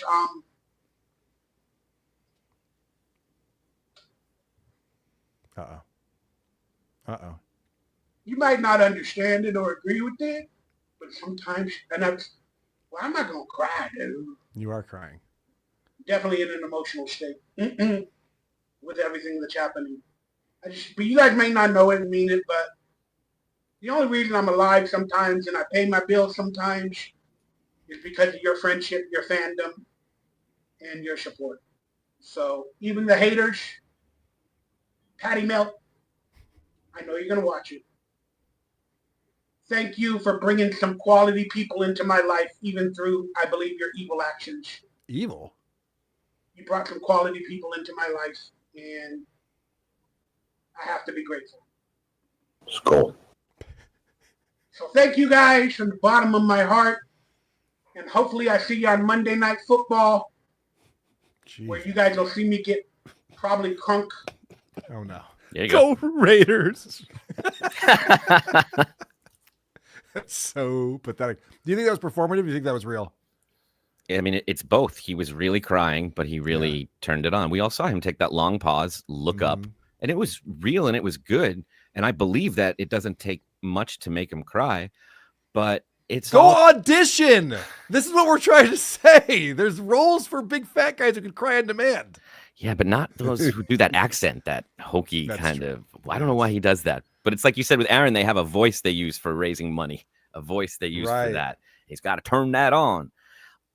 I wish him well. I really do with all of this stuff. He spends the last clip here plugging his stream. Hopefully have a good time with all of you guys that like to drink and smoke and do all that ridiculous stuff that puts your mental at a bad place. But hopefully we can do it for a fun narrative instead of a bad narrative while watching my Raiders win versus the Chokers on Monday Night Football. Hopefully you guys want to come and hang out with me and watch me get a little, watch Mikey Raider, that's what I call my show, Mikey Raider get tipsy. Watch Mikey Raider get tipsy. Everybody in the club get tipsy. Everybody in the club get tipsy. The country version. Everybody. Hilarious. It did not go well for the Raiders against the Chargers on Monday night, though. It's true. It's too bad. Kid can't get a break. I know, this poor guy. He's all excited about it. You sent me 2 other clips in the email, Adam. Is there anything else we need to watch with Donkey Lips? I wanted to see how his drunken stream went. Yeah, so me too. I checked in later on, and this is what I saw. Cool. I haven't First watched clip. this yet. What are we going? Green screen? Yeah. Okay. Oh, no. Oh, my gosh. Okay. Hold on a second. I tested this before the show, too, to make sure that it would work. Can I just point out one thing also? Because I think Please. everyone here has hallucinated maybe once or twice, and I've never announced I've hallucinated. Normally, you're like, I'm seeing dragons, or I'm seeing you. Describe the experience you had. You're not just like, I'm having visuals. Or does everybody notice that those lights look a little something? It's just specific. I noticed he's very general about what he wants to drink. He's very general about these hallucinations, but he knows to eat. He wants tacos. Yeah, right. Yeah, you're right. I don't think I've ever said I've hallucinated, because that's just going to open up a lot more questions. Mm-hmm. Yeah. And that's not what you're not like, I'm hallucinating. Right. You're like, I'm seeing this. Is everybody seeing this? This is crazy. Even when you know it's fake, you describe it. Oh, my gosh. Oh, there he goes. A big-ass touchdown. A 40, 50-yard touchdown. This green screen's really working well for him. It's just Oh, my disappearing. goodness gracious. Right after the 2-minute warning, you give up a 60-yard touchdown to Quentin Johnson. Cujo. So this got boring really fast. It's just this. Okay. I decided, because you can't see him. He's coming in and out of the screen screen. God, Raider defense. Okay. The next clip, I decided to just bail, and then I checked in about an hour later to see how things were doing, and this is what Let's see how things are going. Oh, he's gone. He's gone. That's completely it. gone. That's it. He's just not even there anymore. Yep. Oh, no. That's it. So his place is gross and tiny. Why do they feel a need to do a green screen thing on here? Like, he's already got the Raiders thing on the wall. We can just see that, and then we can actually see what he's doing. because he doesn't have a green screen. I guess my point is why it's cutting him out because he's wearing all black, so the software doesn't know what to look at. Oh, that's what's happening. Yeah.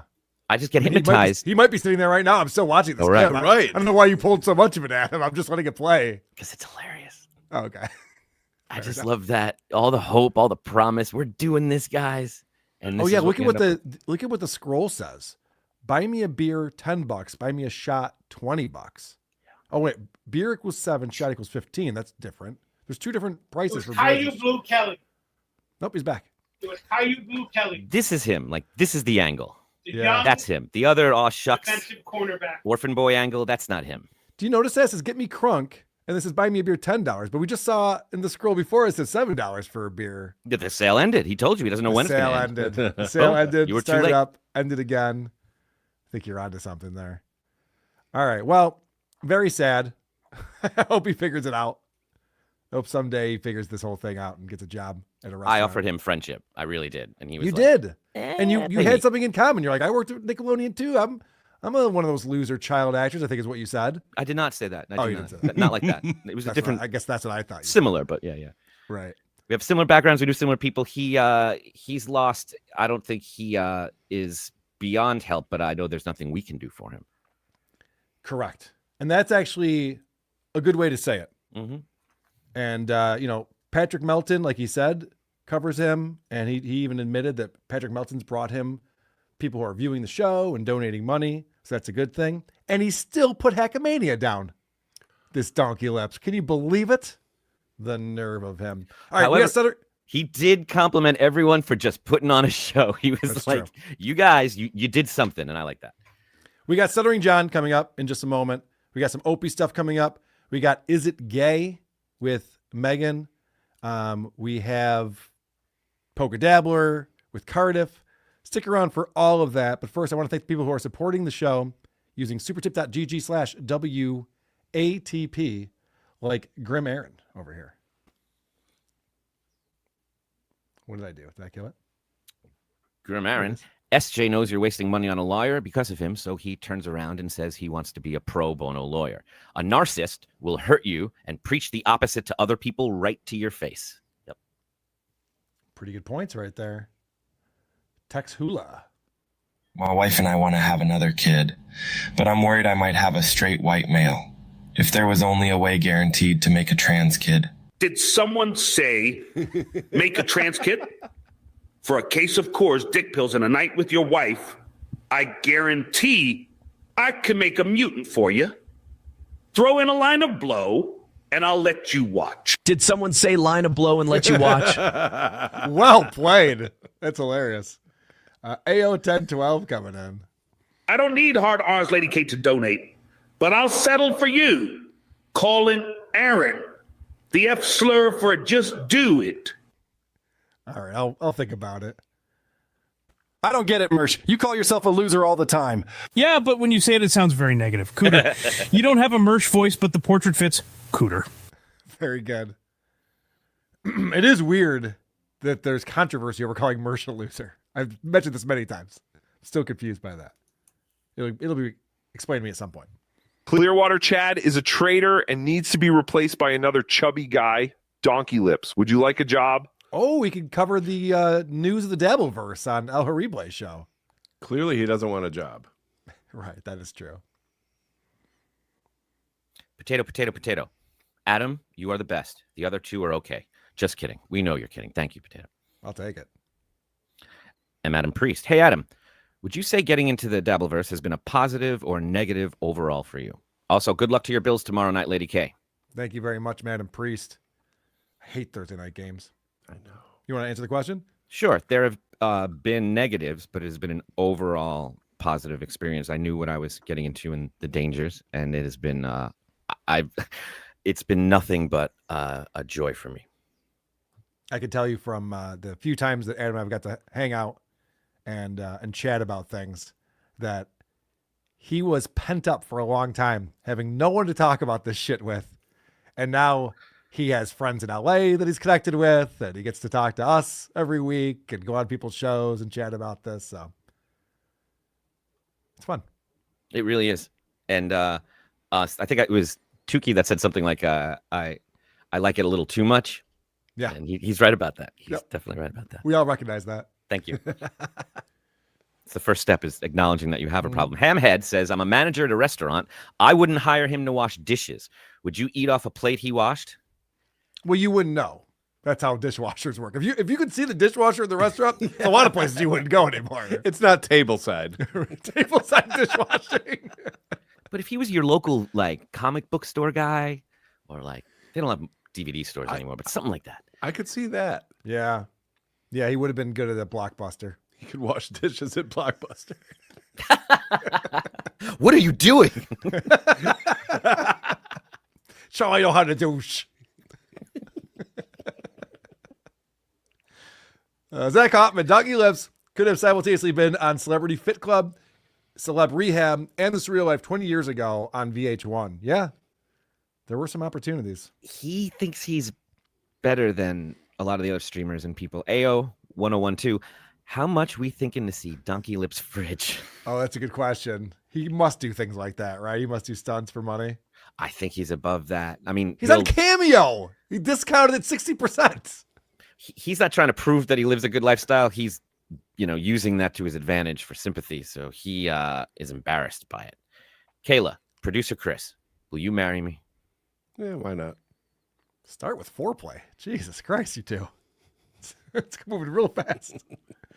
Dave Dabbler. Producer Chris is underrated. Amen. Wow. Producer Chris is landing some shots that's getting some money coming in. This is what Aaron always talks about. I feel like we're doing a good show. I don't know why you guys are paying me. Maybe he's right about that. You do a good show, people. Fuck you, pay me. Queefer, Adam Bush's #1 fan. Stotherland. Adam, what minimum Bauer can do to fix his life? He can get a dog. Oh, that's an interesting answer, actually. That's a purpose. Again, like I was talking about, just having a purpose. Yeah. It makes him get out of the house. It makes him go walk this dog, get some exercise, get the blood flowing. Because honestly, go for a walk is what I was going to say, but getting a dog will force that. What are you saying? Let's start with a goldfish. All right, fair enough. You like dogs too much. Yeah. I understand what you're saying. Oh, I get what. Yeah, because he's gonna eat the goldfish for $20. Just for lunch. I mean, it's yeah, right. I get what you're saying. Yeah. Let's talk about Stuttering John. Bloody ass. Can I get a little sympathy? Because I got a bloody ass. I'm bleeding generously because I got a bloody ass. Yeah, John actually had a real bloody ass at the pub the other day. He said it took 14 wipes because it was shit and blood. What are you doing for dinner tonight, Chris? What do you want to go out somewhere after this, or chocolate covered cherries? Perfect. All right, let's get things started with yesterday's show. John did something that he doesn't normally do. He decided to come on and recap everything that's happened in the history of the Dabbleverse. And I have some thoughts about that and why he was doing that. But of course, things started off the way they always start off, with people fucking with John during the show. I had Joey C on. He was saying, well, John, you started the Dabbleverse. That's not true. That's not true. Oh, the little child he's up. Oh, boy. Oh, he's up. What a shame. Oh, I gotta, I'd like to make him happy because this way, he could jerk off at home and be like, I got the Duke again. I don't think his reaction is having the effect that he wants it to have. He thinks he's clowning this guy who always fucks with him now. Every show and calls his phone. And it's funny because John tried to put his phone on silent and it's still ringing because it's still connected to his computer that he's running his show on. He's like, I don't know how to get this to stop. I hate this phone. But the fact that this guy calls him to fuck with him and John does this whole performance of jerking off and stuff, I think the guy's going, yeah, this was fun. This was worth a phone call. Mission accomplished. Mission accomplished. It's a good use of my time. Remember when his mother couldn't stop the ringing, so he was Yes. ripping the phones out of the wall? I'll never forget. It was one of the best days of my life. It really was. Never forget. I'll never forget that day. All right. So you just heard Joey C said that John started the Dabbleverse, and John's going to explain he did not start the Dabbleverse. He wants to set the record straight once and for all. But if you really want to go over how this whole, I know I've done it before, but those who are newbies in this cesspool of ridiculousness, let me just say what really happened. Had nothing to do with me having like any problems with a lot of the people that seem to be obsessed with me. Okay. Did you follow any of that, Adam? I was really trying hard. I know. I really was. I think he was trying to say that he didn't draw first blood. Oh, okay. Yeah. I believe that's what he's trying to say. What was odd about that clip, and I'm going to give you my theory on this. What's odd about that clip is he goes, for anyone who's new to this, I want to give you a recap of what's going on. Who would be new to this? Who is watching Stuttering John in September of 2025 who's going, oh, I wonder what John's up to? Who isn't wildly aware of the Dabbleverse and everything that's been going on? That's everyone in this chat knows exactly what's going on. But then I thought, there is one new guy who might be watching. John just added a second attorney to his team. Huh. Could that be a new guy who's watching this? Is he recapping all of this? Because maybe it's cheaper than being on a phone call. He's like, I'll just do it on my show. You just watch it at your leisure and then bill me for it. So this is like to get his attorney up on the lawsuit, maybe? Well, that makes sense because that's on his mind. And it's on his mind. And he can only have one thing on his fucking mind. That is true. Maybe a little revenge porn's on his mind too. But yeah, this lawsuit, we have a big thing coming up on Friday. And he added a second attorney, which was odd, but it's fine. But I figure that's the only guy who could be new. And I think I'm going to have some evidence in here in this package that shows I might be onto something with this. But so John goes back to 2016. Starts talking about the shows he did for Podcast One with Tammy Pescatelli. They were just lighthearted shows where they just had Howie Mandel on. They just did interviews, and they're gone. I wish they were existed. If anyone has them, let me know. It was called Love and Other something. It had like a long name, like the something podcast with Stuttering John Melendez and Tammy Pescatelli. Yeah, Love and Other something. Fuck. Yeah. I wish I knew the answer to that. I should know the answer to that. Well, he stayed on with Love as his theme, so that's good.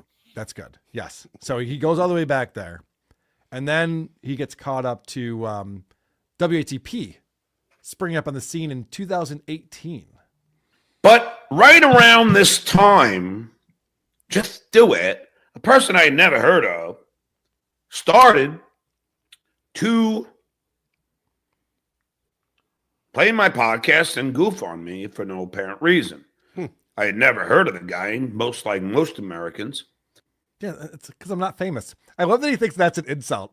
Most Americans never heard of Carl from Who Are These Podcasts. Yeah, no shit. Why would they? So then why do you care what he says? Right. Why would that? But he always thinks that's an insult. He's just like, yeah, and this guy from Who Are These Podcasts, no one even knows who he is. Of course not. So he goes, for no apparent reason. I'll explain. We started the show with the format of making fun of people's podcasts. And then we discovered that Stuttering John had a podcast. And Kevin and I did a show where we pulled clips and made fun of his podcast. That was the reason. It was actually very well received by our audience. Worked out very well. So well that we decided to keep tabs on him and keep checking back on what he was up to. So there wasn't no reason, a very specific reason. Makes logical sense. And John goes on to explain what we were doing and why. This is just fact. And Just Do It decided to goof on me and Opie. Why? Because I like that this lawsuit that's going on. Like he never brings it up. And he'll never say my name, but he'll say Just Do It now instead of Lady K. That's become, it's like, it doesn't matter. We'll put in the paperwork, whenever you say Just Do It, you mean Carl. You know what I mean? It's that easy. You'll have to explain that one time, and then the rest of it is fine. So he really thinks he's just a legal mastermind getting around all the loopholes out here. I didn't talk about him. That's why I added another attorney. I'm going to sue you twice as hard. Yeah, right. Why? Because Opie and I are successful. And we garner an audience. So his business model was, let's attack those that have names, that have big followings, and then we'll attack them, and then they'll react, and then we're in business. So Opie never reacted. So John's claiming that my business model is I go after podcasts that have big audiences, and then they react, and then we're in business. Even though if you go back to our early episodes, we talked about bronies a lot, and furries, and a lot of people don't have big audiences. There's a lot of holes in this story, man. There's a lot of problems with it. The fact that we were just waiting for someone to react to it. Come on, Opie. I guess I'll just do 500 more episodes about it. Maybe at some point he'll acknowledge us. We'll wait. Right. And when we were picking people, celebrities above us, no one said, maybe you want to aim a little higher if that's what you're going for. Then these former... No one said, Joe Rogan has a bigger audience than Opie or John. Yeah, Also, he's been trashing Anthony Cumia pretty consistently. How come his show isn't blowing up if that's the formula? Yeah, he was going after Anthony and Artie. So we're going back on our Patreon, or if you're a YouTube member, we're doing this Living in the Past series with Stuttering John, listening to all the 2018 podcasts John put out. And it's eye-opening how John was just bashing everyone and now plays this victim card of this guy just minding his own business. He was going after everyone on the Howard Stern show. Gary Delabate on a daily basis. They're just talking mad shit. They're going after Anthony and Artie. It's nonstop going after Artie Lang, who at the time was still on the air. Right. And so why didn't that work for you? Because Anthony and Artie responded. They would respond to you. So why didn't this work out the same way? I guess maybe you had the same business model. You couldn't figure it out. This clip, though, right here is my favorite.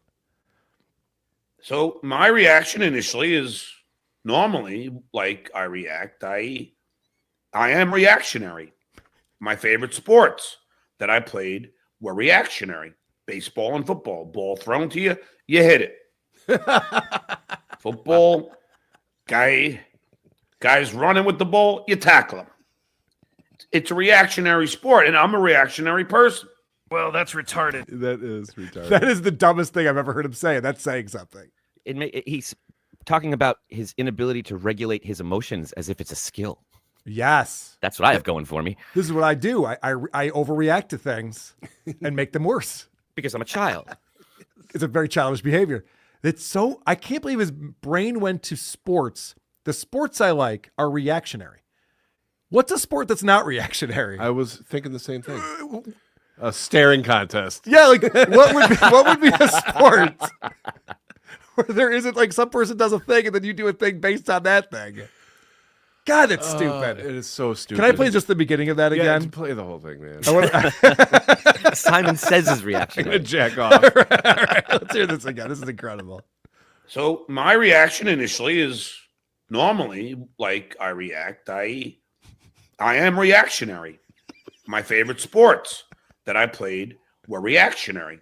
Baseball and football. Ball thrown to you, you hit it. Football, guys running with the ball, you tackle them. It's a reactionary sport, and I'm a reactionary person. Well, that's retarded. I have to say, too, that he's not even correct. No. Not to ant-fuck here, but if a ball's thrown to you in baseball, you don't hit it, you catch it. They throw it to the catcher. The batter tries to hit it. It's not thrown to you. Those are my favorite sports. Those are the reactionary sports that I love, too. So now John tries to weave in this roided publicity thing that I'm being sued for and Shuli's being sued for.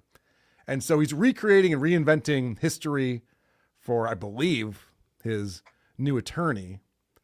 And there's a reason why I believe that. Opie and I, we didn't know who this loser was. And we decided to go, and just say, call him out. And, So John's lumping Opie into this. I know. Opie and I decided to call him out. Yeah, we had a meeting. Opie never talked about us. And in fact, this was going back to a time when Opie and John did a show together. I believe I called it My Super Bowl. And we covered that show, and I was never brought up once. I wouldn't be surprised if there was a conversation beforehand or communication that's just like, yeah, I'm not going to address who are these podcasts. Because we were going pretty hard in the paint at both of those guys at the time. Either way, Opie never did anything, and now John's pretending that, like, hey, I'm just like Opie. Like, we both decided. Opie and I, we didn't know who this loser was. And we decided to go, and just say, call him out. And, Now that only gave him some steam, which he puts in his, when he does his marketing events. Who do you think? Take a guess. What celebrity's name is on his flyer, if you will, his pamphlet? I'm sure somebody could send it to me. Mine. He has to use me even in that. So when he says marketing events, I believe he's talking about our live shows. Okay. And I think he's trying to he's a marketer. Mm-hmm. I mentioned that before. And therefore, our live shows are marketing events. Yeah. And he says, when we promote it with our pamphlets and flyers, we put John Melendez's name on it. We've had DabbleCon. We've had DabbleCon too. We've had Dabble House. Is John's name Dabble? I don't think that's true. I think he just made that up. No, but when you went door to door handing out flyers, I'm pretty sure it had Stuttering John's name on it. No, we didn't. We never write Stuttering John on the pamphlets that we put underneath people's windshield wipers in the parking lot after the big podcast convention. We don't do that. So we just made that up. Mm-hmm. And again, this is trying to help with the lawsuit that he's got going. And I can tell that he's talking directly to this new attorney because he's doing his attorney talk right here. He's got to use my name. Hey, look, I also did this. And that's what he did. And when he would do I don't know why anybody would go. Well, in my honest opinion, I would not go to one of his shows, if you will, his marketing events. I'm talking about when he would talk about what a great marketer he is. So he's doing the law speak that VTL taught him.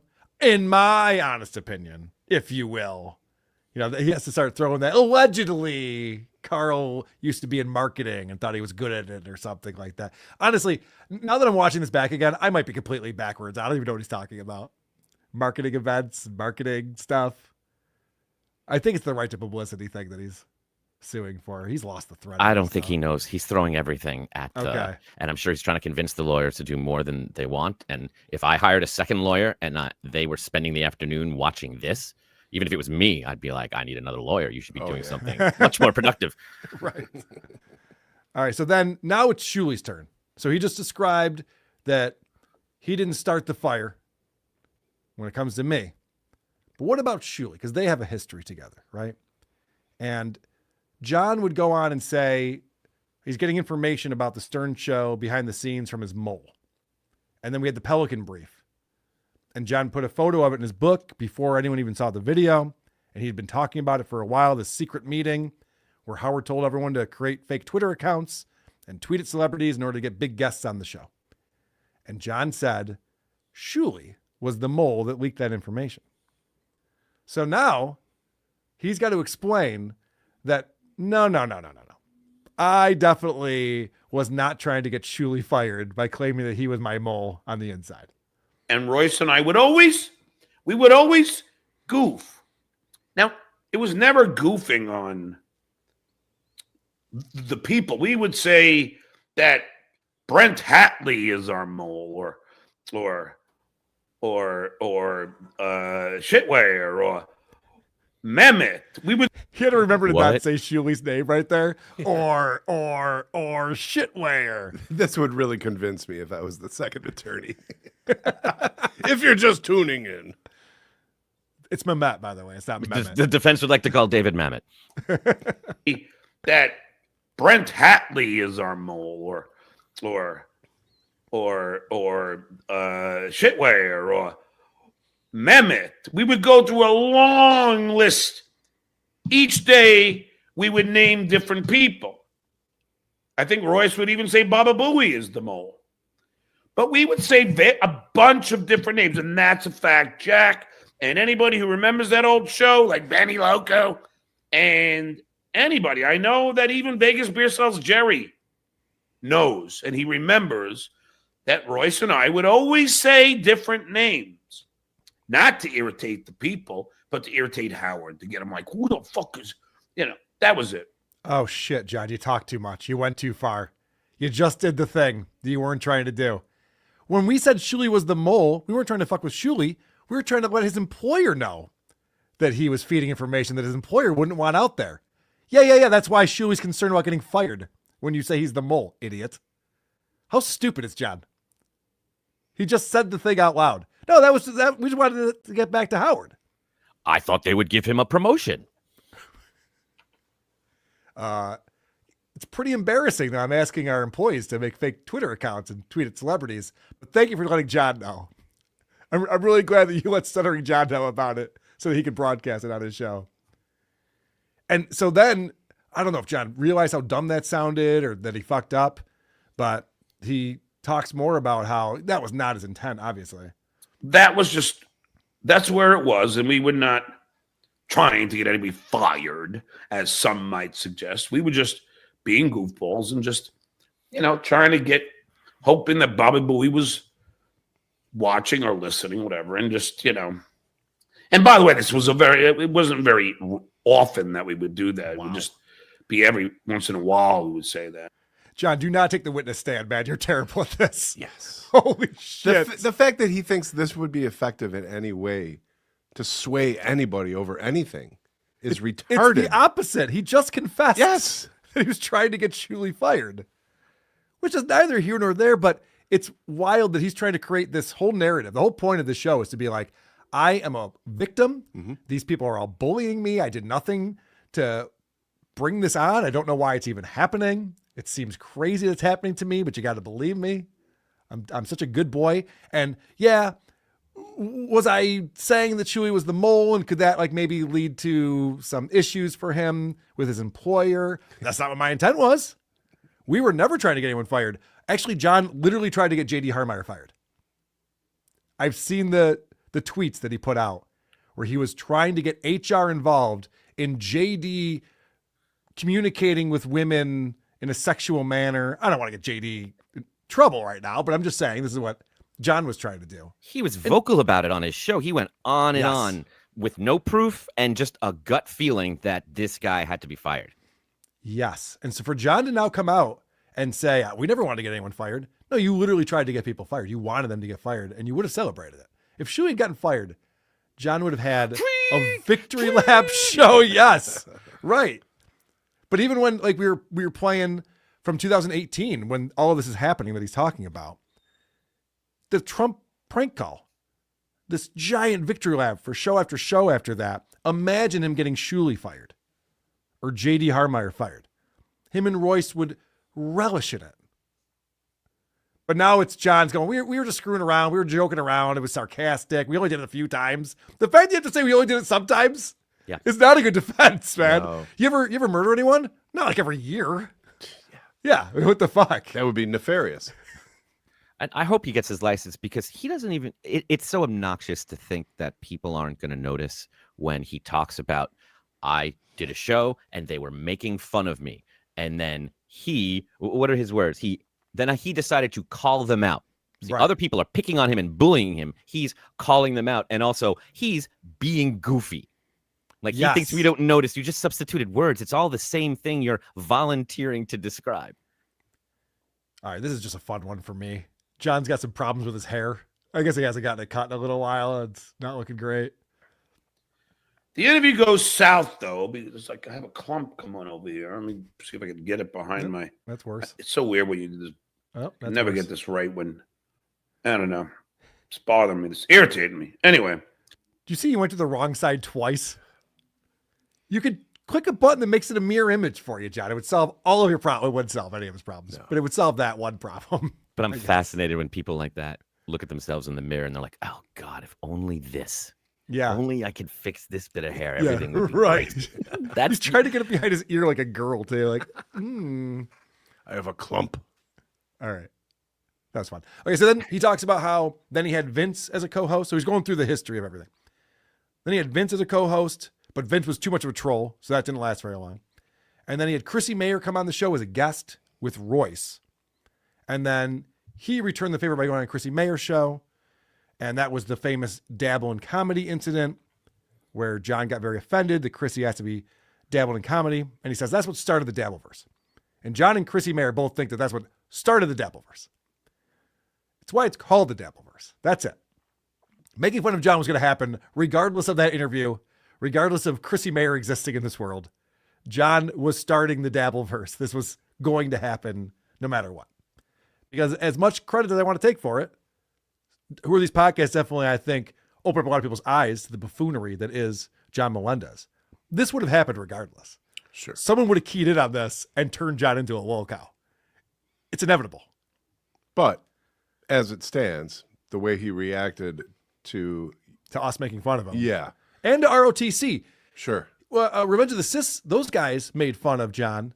And John's response was to DM them on Twitter from his own Twitter account, claiming to be Vince the lawyer and giving them a cease and desist in a DM. And they went, holy shit, this guy's stupid. Oh, yeah. And they showed it, and they had a lot of fun with it. That was amazing. So, yes, Revenge of the Sis, people would have caught on from that. People caught on from Who Are These Podcasts, obviously. But he talks about that's what happened, and that's why the Dabbleverse exists. So then he starts crying about how his gigs were getting canceled. So this is where the cry bully comes out. I don't personally know how you could live with yourselves. Really trying to hurt the way that I can make a living.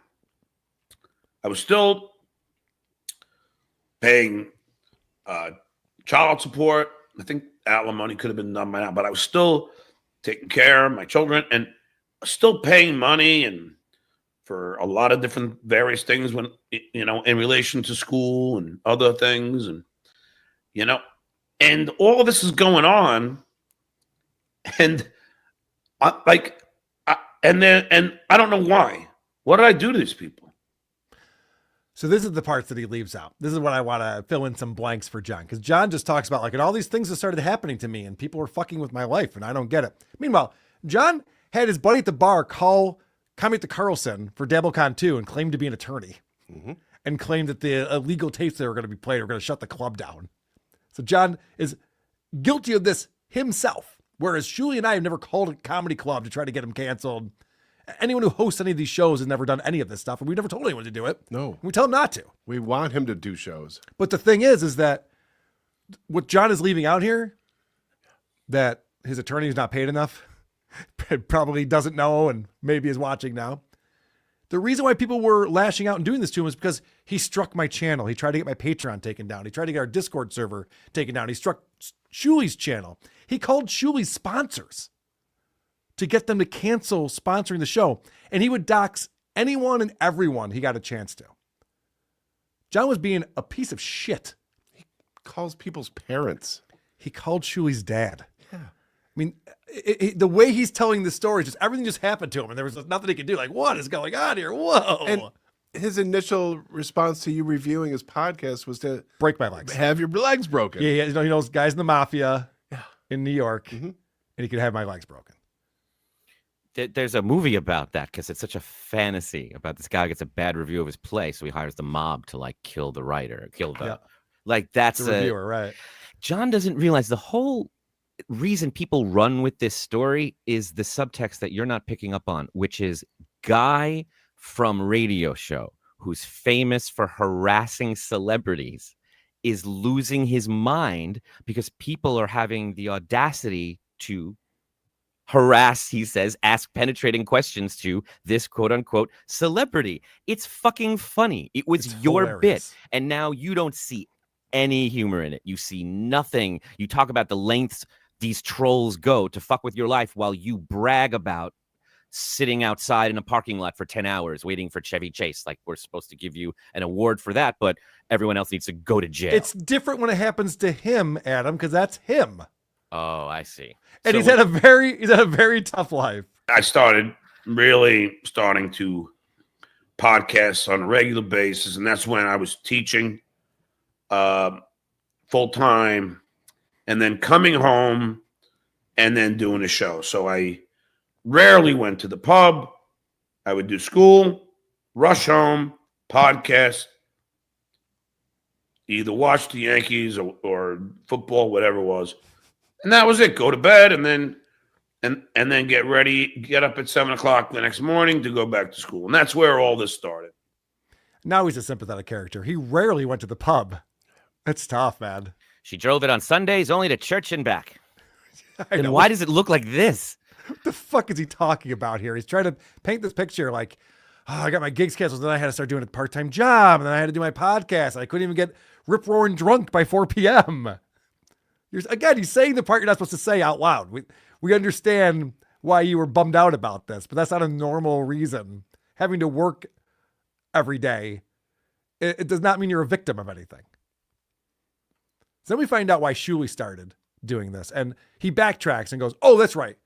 The Howard Stern Show came to LA, and I went to the hotel to try to get an interview, and I talked to Shuli, and Shuli didn't respond. Shuli walked to the manager and had John removed. And so that's why Shuli started up his thing. Yet that person went and called security and then used it as a jumping board for him to go to just do it jumping board and ask if he could borrow the idea of just focusing on me. And therein lies the beginning of the harassment. John. And that is where the harassment You want to talk to John? I'll pause it for a second, You please. were stealing Howard's bit when you took the microphone and were stuttering John at the hotel to Shuli. Right. It wasn't even your bit. Sorry. And that is where the harassment began. When you have people doing shows on you every single day, focused on you. Okay, so completely incorrect. Let me correct the record here about this jumping board. I got Shuli into podcasting about him. So Shuli worked for the Howard Stern Show then, and then he left the Howard Stern Show in 2020 when everyone went remote, and he moved to Alabama, and he started a podcast, and immediately we connected because he was a fan of WATP, and I had him on the show, and I will never forget this conversation I had with him on the phone before his first appearance. I said, Shuli, you cool with doing a Stuttering John segment? And Shuli goes, no, I don't want to talk about Stuttering John. I said, yep, I get it. No problem. I do this with just about everyone of note who comes on the show. I ask what they're comfortable talking about, especially if they have a relationship with someone or if it's someone in show business. Whatever. You get it. So Shuli did not want to do that. He wanted to take the high road. And John just kept going after Shuli and fucking with him. And then finally, Shuli's like, Carl, let's do a Stuttering John segment. I was like, great. So we came on the show. We did it. Well received. Obviously, the rest is history. Started Uncle Rico show and started doing all that. But John tries to pretend that because he was asking Shuli questions in a lobby, that's why the Uncle Rico show started. Not the case. Not that any of this matters. None of this is here nor there for a right of publicity suit. It's all silly. But it's just funny that this is what John thinks he's going to convince people happened. Right. And again, He's the practicing. victim. And the fact that he goes, and that's what started this harassment campaign where they're doing shows about me every day. Yeah, that's actually protected by the First Amendment of the Constitution. We could talk about John 24 hours a day. Don't spoil the surprise. All right. He'll find out soon enough. What a fucking asshole. So then John, again, he says things that he shouldn't say when he's trying to paint himself as the good guy in this, because he talks about how people were going to his events. And he said that me and Shuli are sending people to his events, which again is not true. And then it's like, but has John ever sent anyone to our event? And Have I shown up to any of their gigs? No. Have I sent people to their gigs? No. Have you? The only person that went to one is Vegas Beer Cells Jerry, only to get a picture of Lardiff, because Lardiff had been involved in my opinion, of nefarious acts. If you need examples, I shall give them to you. How about... We'll get to those in a second. John, holy shit. Have I ever sent someone to their events? Okay, yeah, Vegas Beer Sales Jerry, I sent to Hackamania, but only so I could dox the guy who's performing there that I don't like. Take a picture. He's taking pictures. Holy shit, what an idiot. So then he after he says that, he has to justify why he would do that. If you need examples, I shall give them to you. Yeah, how about going to my court hearing when I was in class? It's perfectly legal to do. Yeah. And a civic duty to keep drunks off the road. It's true. At least he's honest about being in class when he was doing the court thing. Right. What a moron. Yeah, well, there's no way around that. He thinks it makes him look good because he's a that's teacher. true. I was in church. I love that so much because it's just, he's going, yeah, these guys do this stuff to me. I don't do it to them. Well, okay, I did do it that one time, but it's justified because we wanted to dox this guy who's a jerk. Oh, okay. No, it's cool, Your Honor. It's cool. Everybody. Got it. And then a super chatter comes in and explains to John actually why the Dabbleverse exists. The Dabbleverse exists because you're a constant jackass. Yeah, he wants to make me look stupid. No one has to make you look stupid, dummy. He's talking about Cardiff still, right there. And so Cardiff's also the one who showed the body cam footage of John getting pulled over. And John doesn't know what that's called, and he's very upset about it. He then obtained my car cam footage, only to release that. Why? For profit. And again, to say, look at this buffoon. Now, we all have gotten tickets, but have I ever thought about getting the cop cam footage? That requires an unstable human being. Okay, so let me just correct John on this. I don't think he realizes that having a FOIA request is done all the time in media and podcasting. All the true crime shows, anyone who's investigating anything, who's a journalist or goofing on a loser, sends in FOIA requests all the time. Cardiff wasn't the only one who put a FOIA request in for that body cam footage. He was just the first one to show it on his stream. And also this idea that we would all look as bad as John did in that incident where he's pretending to talk to his buddy who's a cop on the phone. He doesn't know. Oh, I just moved here. The guy's like, really? Because you got a ticket 8 months ago. Oh, really? Where was that? I don't know. It was so funny. He looks like shit. He looks like shit. I know a bad cop. somehow. Do you know him? Yeah. Do you know this guy? Sir, here's your ticket. When you're substitute teaching, you can use a Zoom link to go to court. So John's pretending that this all makes Cardiff a horrible person. No, it makes him a good podcaster. Is what this does. He's just like, well, you have to be a lunatic to do that. No, you'd have to be like good at your job and have some follow through. Things that John will never have. This is my favorite right here.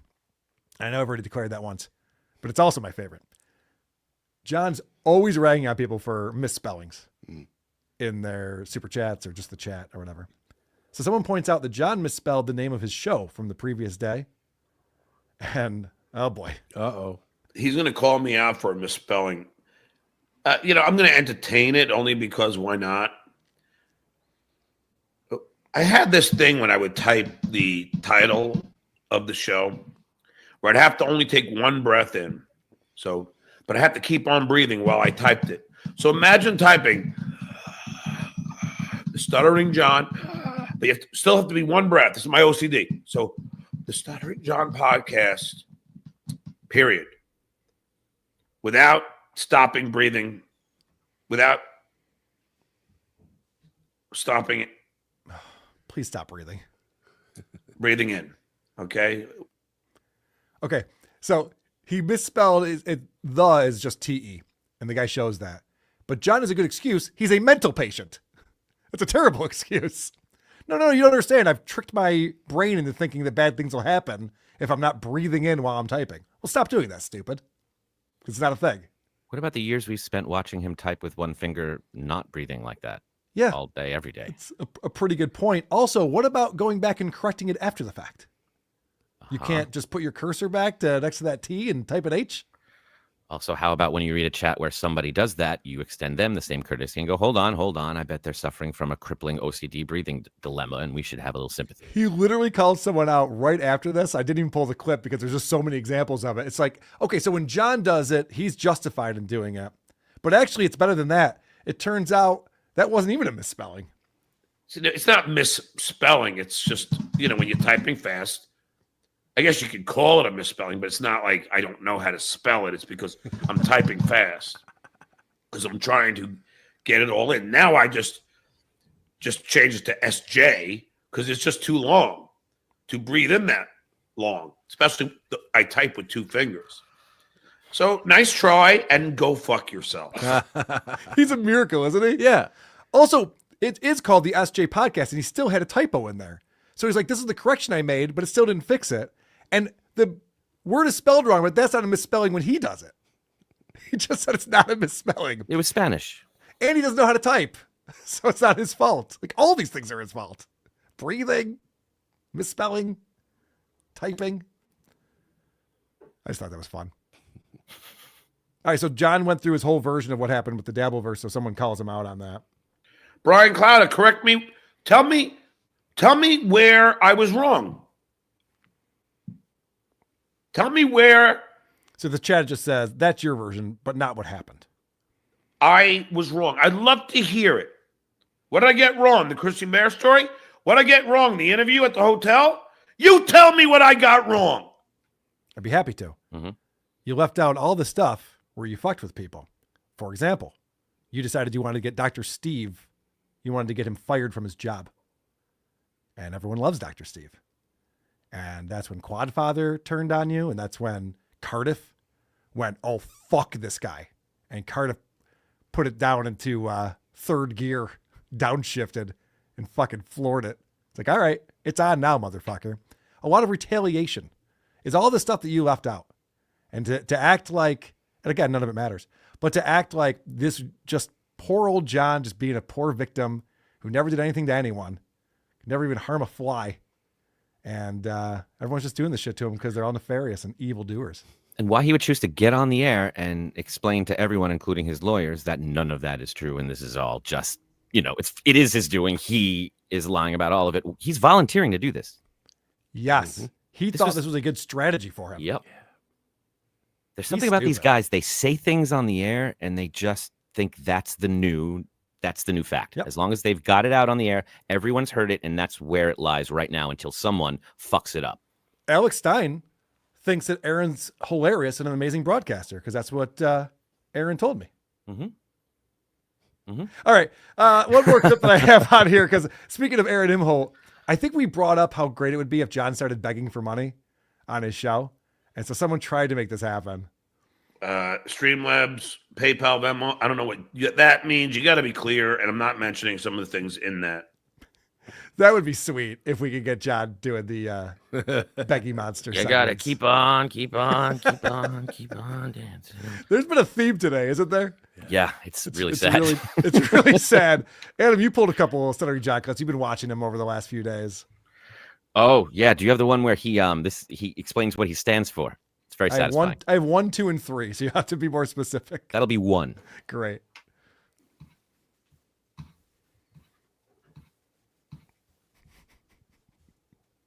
He's so slow. Kelly Clarkson is beautiful. You should stand with Greenland. Please go there. I do stand with Greenland. I'm Danish, you dumb fuck. Of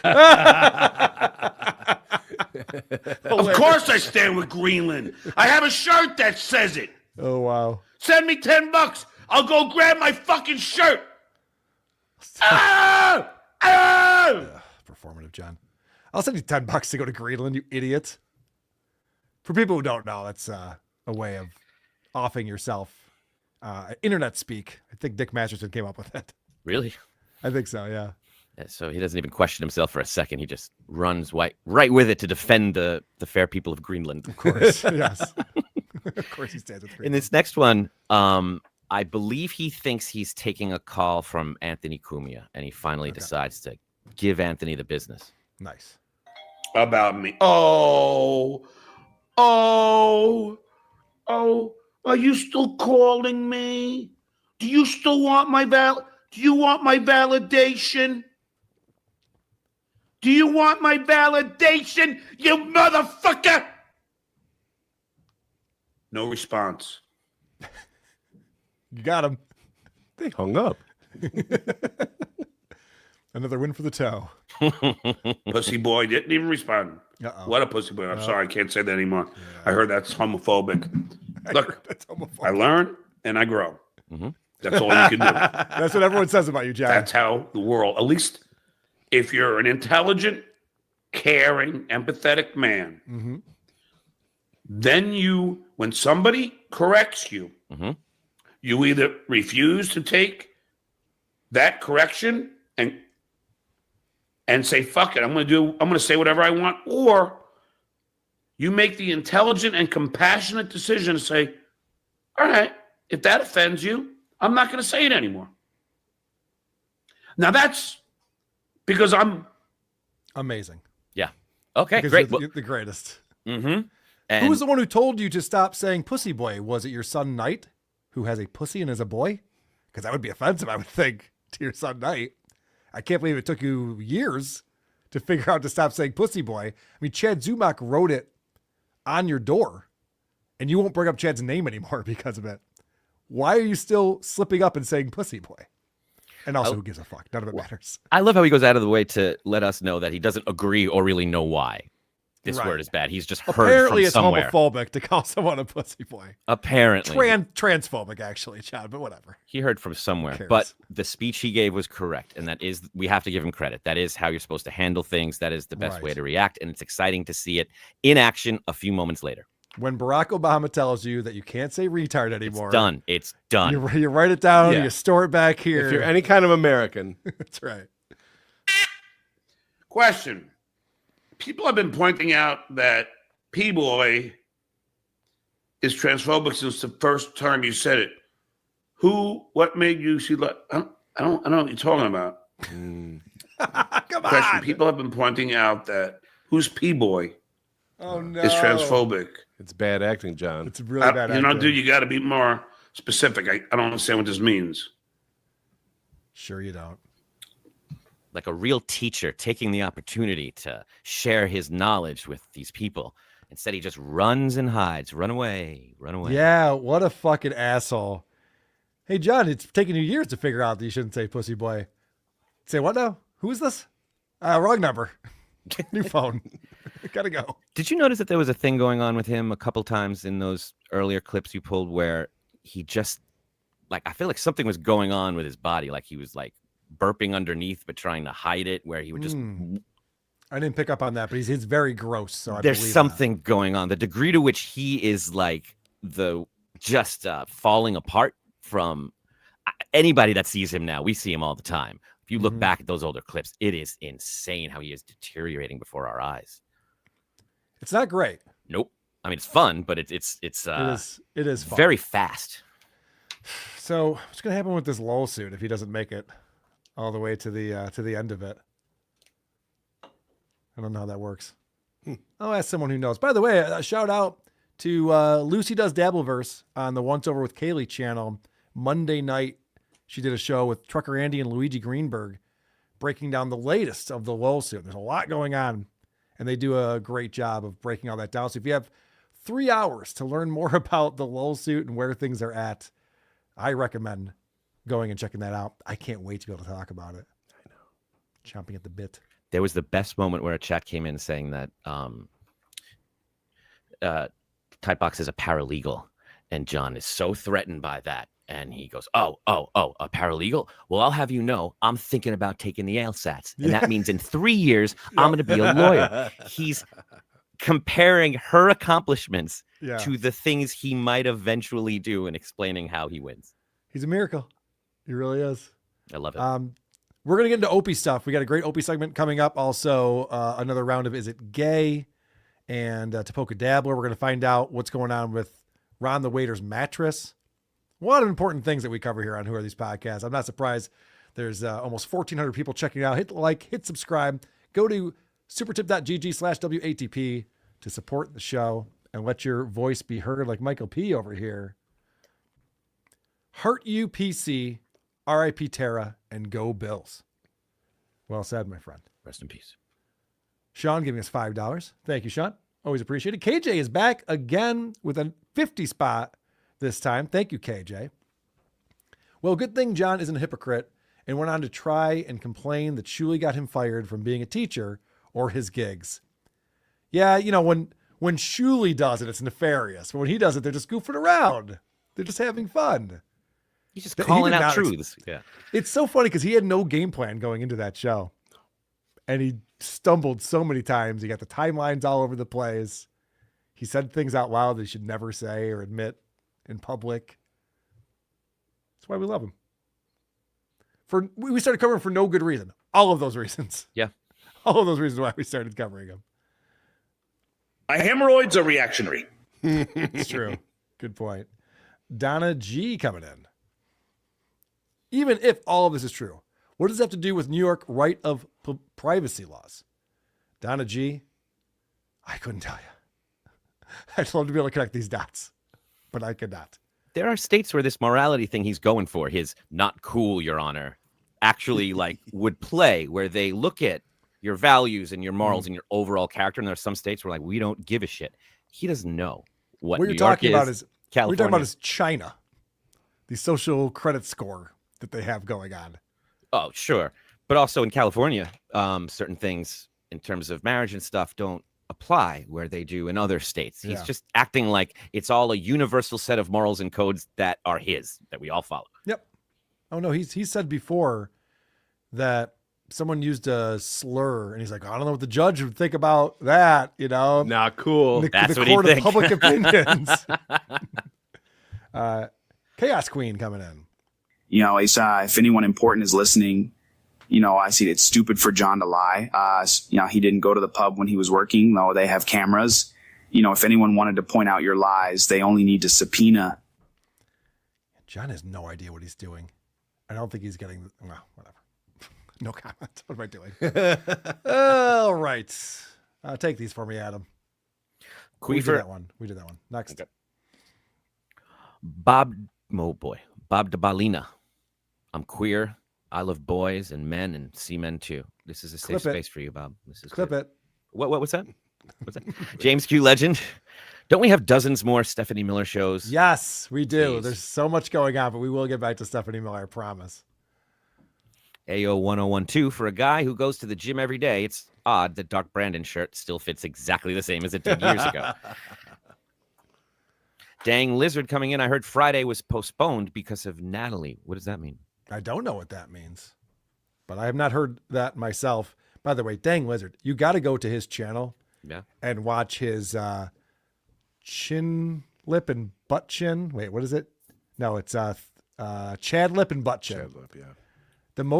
I think it's the most recent episode. Maybe it's not the most recent, but they decided to go meet girls at this gay club called Clubfoot.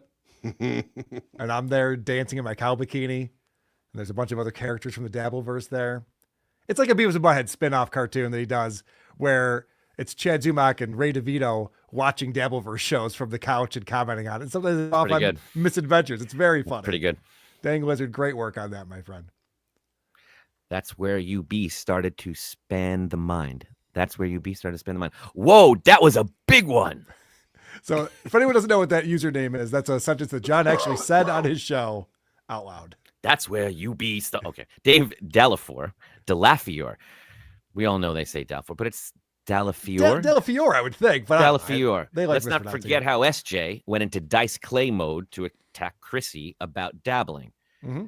It'll always be somebody else's mode. It was Kinnison's mode earlier. Principled uncertainty, just making sure if I have this right. Carl is not famous enough, and his targets are too famous. What are the acceptable levels? Great question. Yeah. Very good question. The Creep Off channel, is that John's custom psychics curriculum? For every reaction, there is an overreaction. There's an overreaction, yes. I think he was confusing reactionary with good hand-eye coordination. Like, I think the Creep Off channel's back. Is that John's custom fit? No, we're there. We're still there. Yeah, it's the same one. Sorry. That's where UB started to span the mind. Stop lying. Just do it. I have many of your SJ flyers. Okay. Oh, shit. Damn it. Receipts. Dave Delafiore. I also didn't get a keychain. You know, it's funny when he talks about our flyers for our live shows. literally all of them are in this room. Yeah. I'm looking at all of them, and none of them say Stuttering John on them. It'd be weird if we did put that on there. I know. It would sell us tickets. Is that John on the DabbleCon poster? Right behind my head? Right behind Chris's head, also Yes. weirdly. Sure. Well, yeah, there's a caricature Yeah. of John for DabbleCon too. I don't see his name anywhere. But I bought a ticket just for the caricature. Oh, I can okay, recognize well, that face anywhere. I didn't see you there. Good point. Carl, can you make donkey lips a regular like Adam? Chick says. Yeah, I'm into it. I mean, a regular on WATP. I'm into it. We got it. He's a fucking whack job, so yes. June Cleaver's Beaver coming in. He was drunk for 2 weeks and online every day, telling everyone how he was going to ambush Shuli in the lobby. He planned it and brought others in on it, and was still drunk off his ass for it. Yes, he was, and he was like, "Oh, I did have 5 beers that day." He even said that during this yesterday's show. But yeah, you know what? I forgot about that. June Cleaver's Beaver. It's a good call. All Apologies podcast. Trucker Andy saying, "I have this thing called stupidity." Well said, Trucker Andy. Fun times at the show last night, buddy. Yeah. Tony Baloney. Evening, fellas. Evening, Tony. Evening, Tony. Dang Lizard is back. Natalie is, of course, the love of being a duck's life. Oh, shit. Okay, I know exactly what you're talking about. I don't not. think it has anything to do with Friday, but that was a weird request. That's a really weird request that went in. Can't wait to talk about this stuff. But go watch Trucker Andy and Lucy Tightbox. In the meantime. And Luigi talk about it on Once Over with Kaylee's channel. All right, at this time, and guys, thank you so much for the generous donations. We appreciate it. We got some Opie stuff to get into. We got some games to play. So let's get right into it.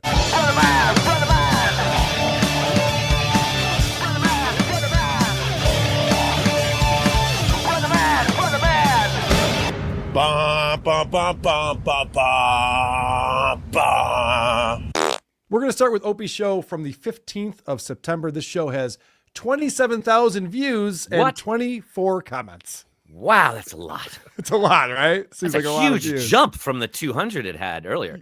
27,000 and 24 comments is what we're looking at here. So it was just a great episode, like Aaron always says. He was bringing it. That's what happened. He explains that to Ron the Waiter later on when they're talking about how many views they're getting. So yeah, we'll get into that. But first, I want to start off with Opie's morning routine. Any setup for this, Adam? You just did it. All right, let's go then. You know, this is a hobby that makes some pocket change for me these days. My biggest thing in the morning is I want to be there for my kids when they're getting ready for school. I don't have to do as much as I used to. I used to wake them up nice and gentle. Hi, wake up. It's going to be a beautiful day. And then I'll give them a little positive reinforcement. First thing they hear in the morning, you're just the greatest, blah, blah, blah, blah, blah. And then, and then my wife decided it was time they get alarm clocks. So instead of the gentle, it's time to wake up. I'll make your breakfast. Now it's They both have alarm clocks. So I sit here like a fucking dummy, but I still want to be there in the morning as they're. Yeah. I want to point something out here. This is very interesting to me. Mm-hmm. Opie's describing putting in so much effort to being a great father. And yet we watch Opie put zero effort into everything else he does. I'm talking about his job, his attire, his hair. He doesn't put effort into fucking anything. Even when he's buying envelopes. He does a shit job of that. But we're to believe that he's the world's greatest father and so attentive, just making sure they had a perfect day when they got up in the morning. Do you think the wife was like, they're old enough to not be woke? Do you think they were just like, the kids were probably like, can you get dad to stop doing that thing in the morning where he comes over and he speaks all creepy to us for a long period of time, and now has no purpose. He doesn't have to do anything. Right. And he keeps doing, you're going to see throughout this episode, he's going to keep making these noises. He does the alarm clock 3 more times, and then he does a couple times, I'm backing out of this conversation. Oot, oot, oot. And he keeps making that sound for a long time. He's actively blocking out the voices and sounds in his head. And also, I think that it's been pointed out that his children would be old enough to get themselves ready for school if they were still alive. And so he has to pretend, he has to come up with a story now to be like, no, I know. I'm used to like trying to get them ready for bed. That's why it's my morning routine. Oh shit. Do you think he actually is making breakfast and putting it on a table where it will never be eaten? Could it be that crazy? He's doing a radio show right now in the same fashion. This is not real. This is Yes, pretend. you're right. No one's watching. Yes, I do. Oh no. He has nothing to talk about. He runs into the air conditioner man, and we get 2 episodes on it. If his we got sole 3 purpose, months on that. yeah. If he's really getting his kids ready every day, he'd have something to say about it. He'd complain about the time it starts, what the kids are doing, what they're eating. He doesn't even know when school starts. Last week he had no fucking clue. And you're right. Even the one time he had a big story and he's saving these children's lives, like his kids were inconsequential. They were there, but I don't even know if they witnessed it. Like he never brought them up about it. Were they proud of him? Did they talk about it afterwards? Yeah. All right. These kids are gone. Even his storytelling is lazy. Yeah. Right. All right. Do you want to hear about some New York City politics? Yeah. Who'd know better than Opie? Yep. Opie thinks he's still doing a radio show in New York. Mamdami's gonna be the next fucking mayor of New York City. It's crazy. We'll see how bad it really will get with Mamdami as the mayor of New York. I know my taxes are gonna go up. I think this will be the reason why I leave New York City. Not because I'm scared of the guy, because he's gonna raise the taxes to a point I'm not gonna be able to afford it anymore. And you know what? It might be the best thing that could happen anyway. So we'll see. Opie can't afford it now. What's he talking about? This is what's going to drive him out of New York finally? I was going to say he's slowly draining all of his savings. He's quickly draining all of his savings. It's very quick. And he's like, well, if the taxes go up by another few $100 a year, that's going to do it. He wants us to believe it's for politics that he's going to move. Right. I thought nothing was more important than his kids and their friendships. Suddenly, when there's a new mayor, that all goes out the window. He's looking for any excuse that'll get him out of there, which is good. He should get the fuck out of there. Yeah, and he doesn't need to give us an excuse. Just go. Nobody cares, man. You've been dropping these hints about leaving for so long because you're so embarrassed to have to not be in this metropolis. You think then failure sinks in. Just go. We're literally rooting for him. Yeah, we are. The day he does his show from the patio in his backyard in his new house outside of New York, this is amazing. I bet he'll have a smile on his face. He might even meet a neighbor or two and have a story about the Underwoods next door. Mm-hmm. All right. Do you want to speed this up a little bit? Yeah, I can. You don't have to, but it's torturous and enjoyable the way I love it. All right, Opie, hot takes on Donald Trump. I was thinking about Trump. I'm like, I don't know. Has he ever driven himself? Does he know how to drive a car? Does he know how to play pickleball? Does he know how? He knows how to golf. I think that's the only thing that gives him pleasure. Has he ever hiked in the woods? The only thing that gives him pleasure. He's had like many hot wives. Some other rumors going around, whatever. Has he ever grabbed a beach chair and just sat at the edge of the ocean meditating and listening to the waves? Has he ever literally jumped in a pool? I think Trump has never done the basic shit that me and you do. And look, if it suits his life, whatever. But I find it a little weird. Has Trump ever been on a jet ski? Has he ever just grabbed like a bucket of clam bellies and tried his luck casting into the ocean? Has he ever ridden a bike? Has he ever, when no one's looking, jumped rope? And I think the answer is no to all of that.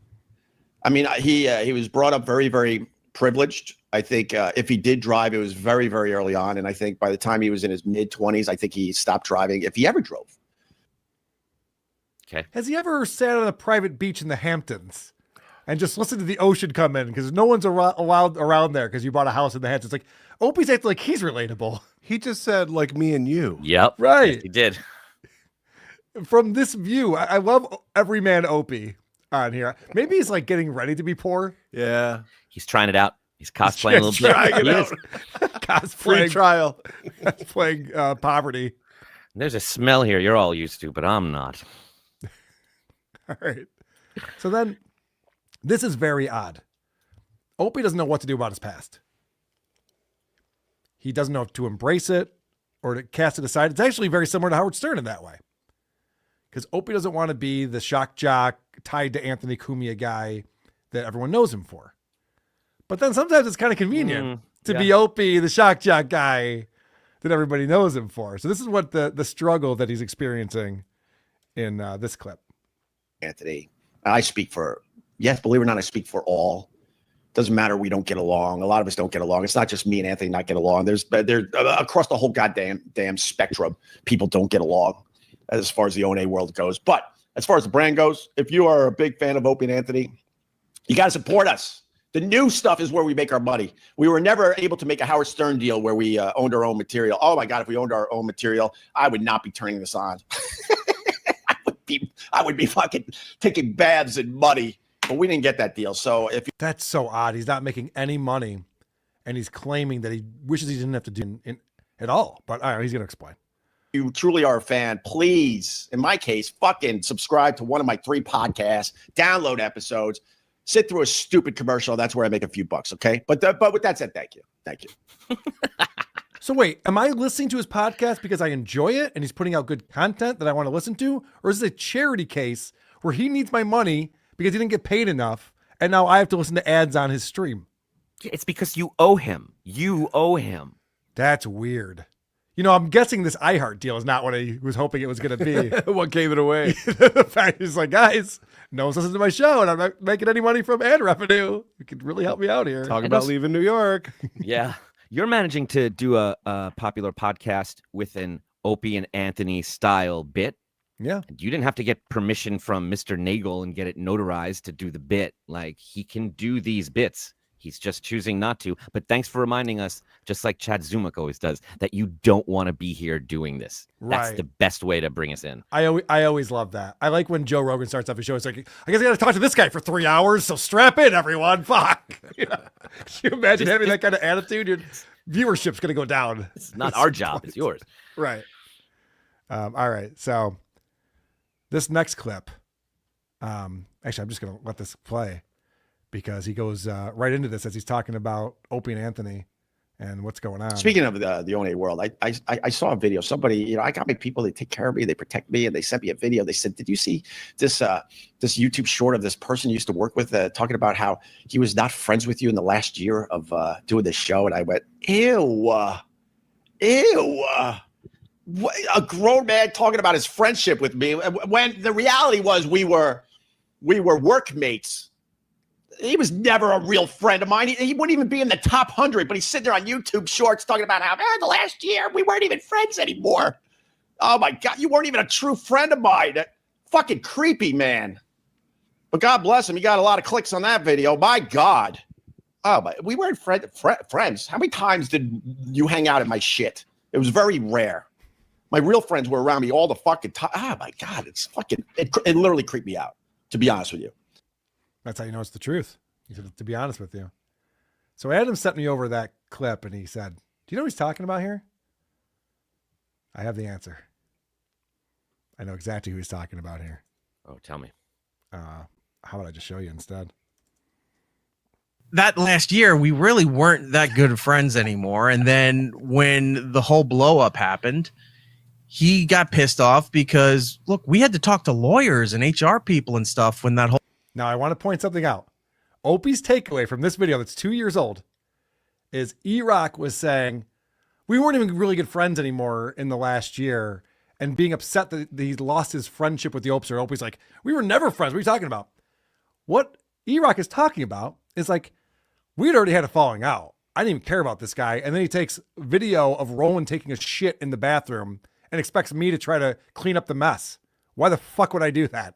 Listen, it's funny that Opie brings this video up. It doesn't explain what the actual content is. It has absolutely nothing to do with friendship when you really hear the context of it. Whole incident was going on with Anthony. This was with Roland Roland. pissing, right? The Roland thing what got Opie fired. So we're not gonna lose our jobs to lie for something dumb. You know, like this wasn't something that like the show we could cut. It was an on-air bit that we could cover. None of this was on air. So we didn't even have that kind of security. Like, oh, this was a bit that just went too far or something like that. We'll work it out. You know, this was all off the air. And I wasn't even around for when that event happened, when that was going on, allegedly, I guess. All right, so he goes on to explain that he was actually doing his job at the time, and those guys all left early. But how funny is that Opie brings that up as just like, can you believe this guy thought he was friends with me? What a creep. Ew. Yeah, ew. And Opie has to explain, like, he has tons of friends. Because anyone who has a lot of friends is always talking about how many friends they have. Sorry, Eric, you didn't make the top 100. Eric didn't make the top 100 of his friends. But we're counting them down here on the Opie radio show. Top 100 friends. Opie even did that thing that John does and all these idiots do, where they catch themselves. I mean, we never even got together socially very much. You never came to my house but more than a few times. Sounds like you were friends, idiot. All right, I'm going to just let this continue to play now that we've discovered that mystery. Thank you to E-Rock for sending that to me. Appreciate it. I go, Eric, who's he talking about here? And he goes, oh, fuck if I know. Probably me. And then he found the video. He goes, oh, this is from 2 years ago. This must be it. All right, I got two more things, and I got to go see where the kids are at. Paris Hilton's mini fridge recall. You know how her saying is hot, hot. Paris Hilton, this is all she does. Hot. That's hot. Hot. Ka-ching, ka-ching, ka-ching. And then, you know, content providers like myself, you know, some of this stuff today was fucking fantastic.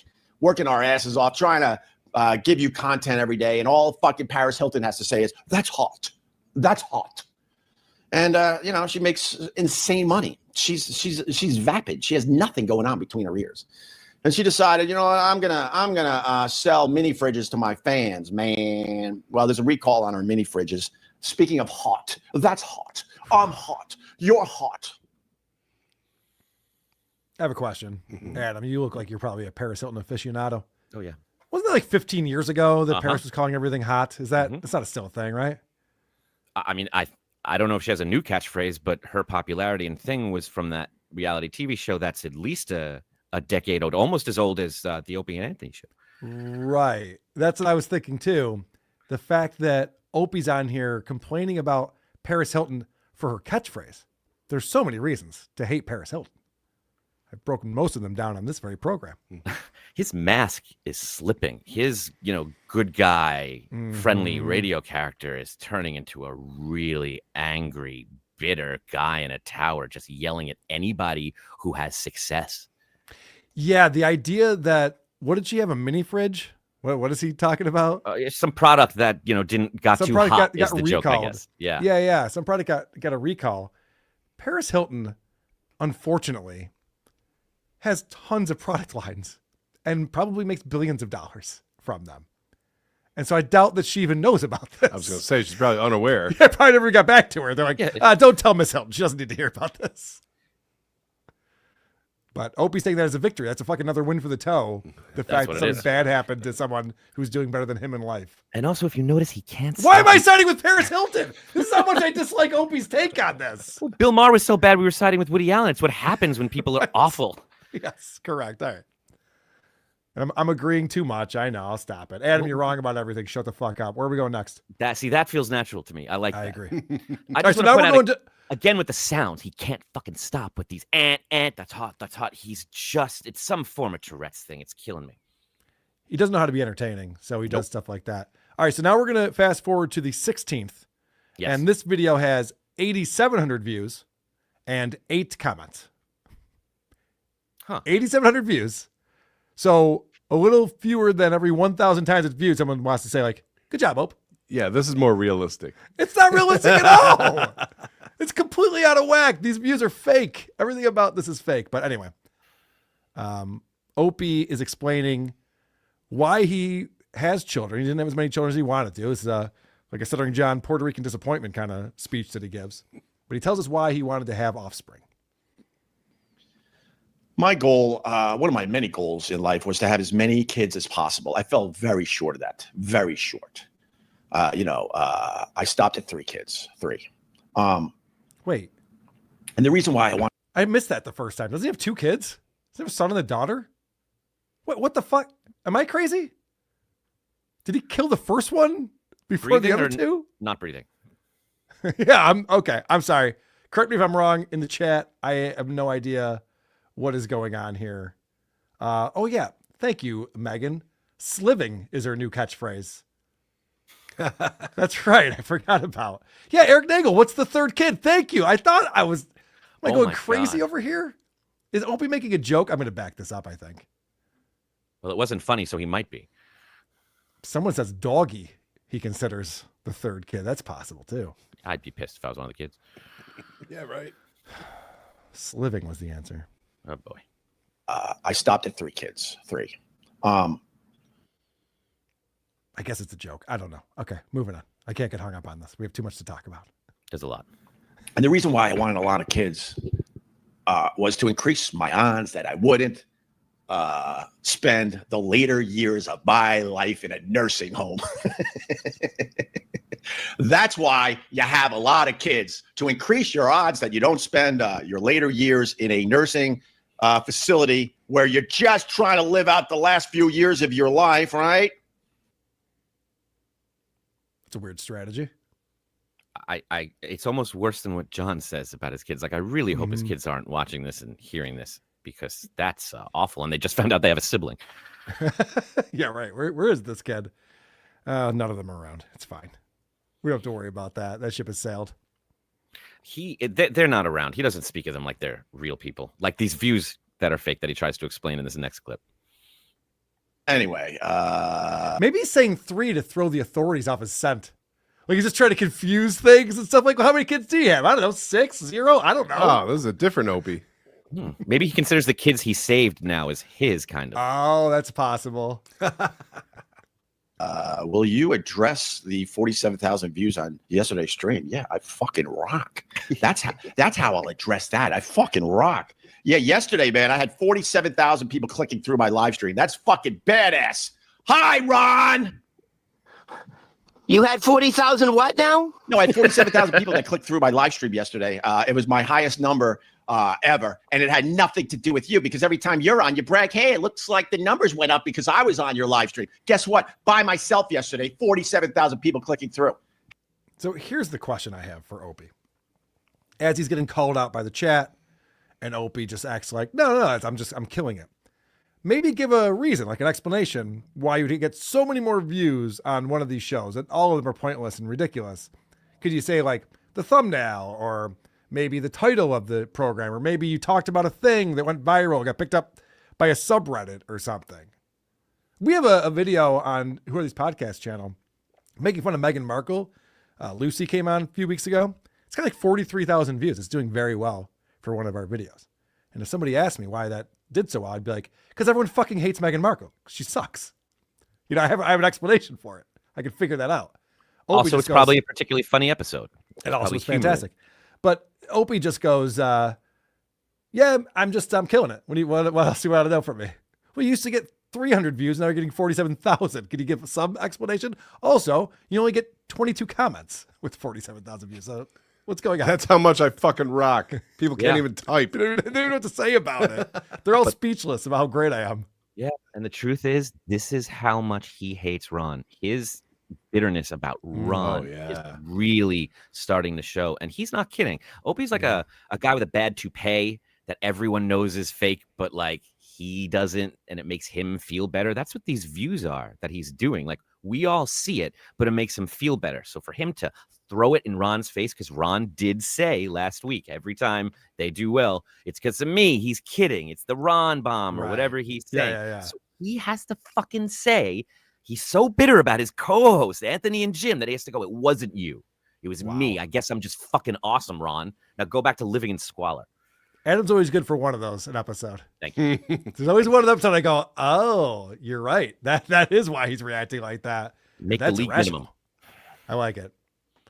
But he does enjoy a good friendly ribbing from Ron from time to time. You know, the Opester's got a good sense of humor. It's great to riff with, yeah. About himself. Bill Belichick has a podcast. Like apparently every human being in the world has a podcast. Yeah, no shit. Apparently, Ron. maybe that's why you're not successful anymore, because everyone does it. Ron. What? I said no shit. Okay, so Tom Brady is on Bill Belichick's podcast. This was the start of the NFL season. Wow. Opie's just out of the conversation. Yeah. Hey, that's why you're not successful. Yeah, okay. All right. Go on. He'd be great in a roast battle or like one of those rap battles. Yeah. Okay. You're done. Very good. I get it. My career isn't going anywhere. No, I got 5 more jokes on that though. Hold on, give me a second. It's not funny when you get to rag on this guy for everything it's worth, and he can't even make a slight little low-hanging fruit joke to you, and you lose your mind. It's amazing. In this next one, this is Opie's reaction to Ron telling him that Cumia and Jim Norton just appeared at Skankfest. Here's how he takes it. No, those guys, the show changed over the years, and the show became more about Anthony and Jim Norton, and they had chemistry. And I was like odd man out, and it happens. And I always said over the years that these guys, I never understood why they never did a full-time show together. It's weird. They kind of do each other's show here and there, but they never went for it and did a full-time show together, which I find insanely strange considering the chemistry they did have in the later years of Opie and Anthony. Oh, you're saying that Anthony should have been a big part of Skankfest, or they should have combined or did something bigger? I'll forget it, Ron. But anyway, what else you got? Were you listening? I said exactly what. By the way, touche. How about sometimes I say, were you listening? And you're like, of course not. Yeah. At least I admit it. You make believe you're listening. And then you ask the same question that I just answered. Hold on. Yeah. He gets very upset about that being brought up. And it's funny that his comeback is always like, yeah, well, those guys are so dumb. They weren't even like even more successful than me after the fact. They're only this much more successful than me. It has nothing to do with Skankfest. He's talking about Skankfest. You're like, yeah, well, back in the day, I always said he was trying to not talk about that. And you're the one who keeps bringing it back to your history with them. Right. Yeah. Good point. Could have talked about Skankfest. Louis J. Gomez could have gone out in any different direction he wanted to there. But Ron is about to say something very interesting. I believe that on the same clip, I think that Opie just brushes right by and won't acknowledge because it's too good. Oh, is it the same clip? Am I still going on this one? Oh, yeah, you're right. Do you know, so the guy in Skankfest, Big J, do you know his wife or ex-wife? Nah, I don't know. Oh, you never met her? I don't know. She's reached out to me. All right, good for you, Ron. So what else you got? I got to go, actually. All right, hold on. Jesus. Ron's got a story about Big J, his wife reaching out to him. It's like, whatever. I got to go, actually. Oh, that's funny.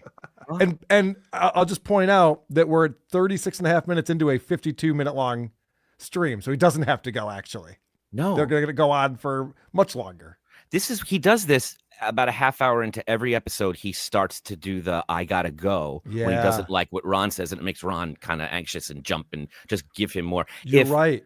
Every time Ron brings up a topic he doesn't like, actually, I gotta go. Mm-hmm. Which is very king-like. He's like, if you had something better, I might stay longer. Entertain me, boy. Wow. Well said. Big J. Okerson's wife wrote Ron the waiter a letter, and you don't want to hear what it had to say? I'm interested. I'm fucking curious. I want to know what's up. What was he going to say that's better than that? It's Ron the waiter. Where do you think he was pivoting to?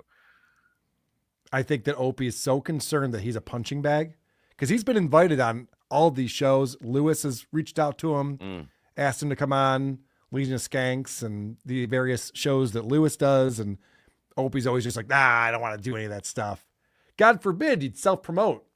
You know, when you're talking about how you need people to download your podcast so they can hear the ads so that you can keep your penthouse for a couple more months. You know, you might want to go promote this on shows with audiences, but Opie's too insecure. He knows he'll be clowned and he knows he sucks. To be so insecure that you're big timing Ron the waiter on a live stream is really sad and embarrassing. And this is what happens when Ron tries to make just like a real low hanging, easy, simple joke. Here's how he responds. Miles. Imagine if Buzz Aldrin whipped it out and had a legit leak on the moon, and that pee would just travel for miles. You mean that would rule? You mean whip it out like Louis C.K. on a fucking? Hey, slow down. On a fern? Slow down. We don't know. I wasn't there. I've read the article. Sure. I think Louis C.K. is a bit pervy. Yeah, of course.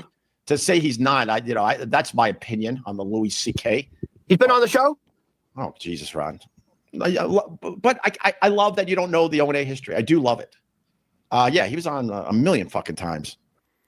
So this thing with Louis C.K. and jerking off in front of girls, he's confessed to this. Oh, yeah. It's not up for debate. Opie's like, whoa, whoa, whoa, whoa. We don't know what's going on. No, Sarah Silverman told the exact story. And he said, yeah. I'm a creep. Joked about it. He made jokes about it. Like, this is out there. And this whole thing when Ron was talking about getting back on Sirius and getting satellite radio, he's like, then we can be uncensored, Opie. This is what he's talking about. Where Ron will just make a harmless joke about Louis C.K. jerking off. And Opie's like, we got to shut this conversation down immediately. Yeah. I think the worst thing is he just doesn't want Ron to get a good joke out. I think that's scarier than anything else. Yeah, because what Opie was saying was an astronaut taking a whiz on the moon, how far the pee stream would go. Yep. And so Ron takes it to the next level. He's like, what about jerking off? And Opie's like, whoa. That's way too funny for this show. Talking about pee. Yeah, we're talking about pee over here, buddy. And Ron, he might not be your favorite comedian, but he is a comedian thinking about. No, come on.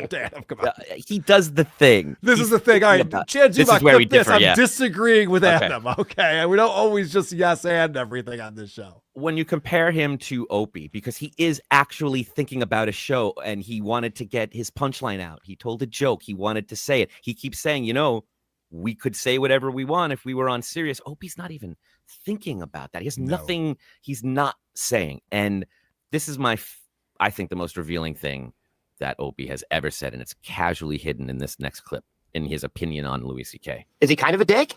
He could come across as a dick at times, sure. Arrogant. But to be fair, he's also hilarious. He's a deep thinker. His concepts with his stand-up are top notch. But he will call you out for being stupid right in front of your fucking face. So he he would be tough to go toe to toe to intellectually. He's up there. No, I don't know. Intellectually? Is that when you're fortunate with your intellect? Yeah. I mean, you better be prepared though. Yeah. And he can put you down very quickly. He's one of these back of the bus guys. Those back of the bus guys are tough. Like Sherrod Small? I was a goody two shoes growing up, so I wasn't a back of the bus guy. I would smell the cigarette smoke wafting from the back of the bus, and I secretly wished I could be part of that group. But I was brought up by a controlling mob, so I had to be careful and not get myself in too much trouble. But man, when I smelled that smoke on the way home from school, I was like, God damn, those guys are living a life, huh? Okay. There's a lot to unpack. I'm going to let Adam do it, but I will point out very quickly that when Ron was going through all his family trauma and laying out some crazy heavy shit on that one episode, and he goes, what about your mom? She was a problem, right? Opie goes, she was fine. Yeah.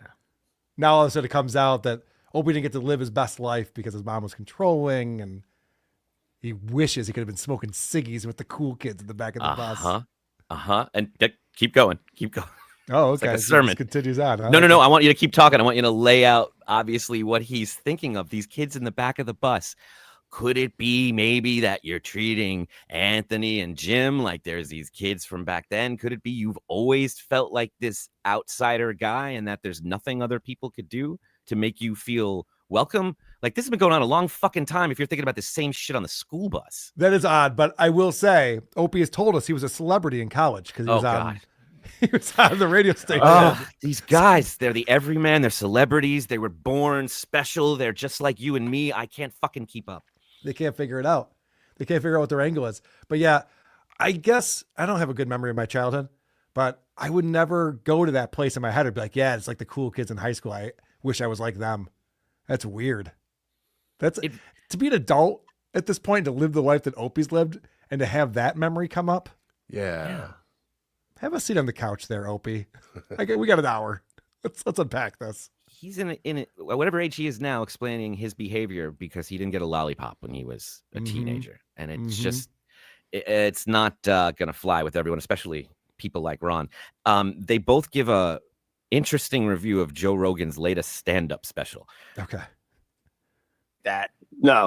He just recently had a one-man special on Netflix. It was more like a monologue than a fucking comedy show.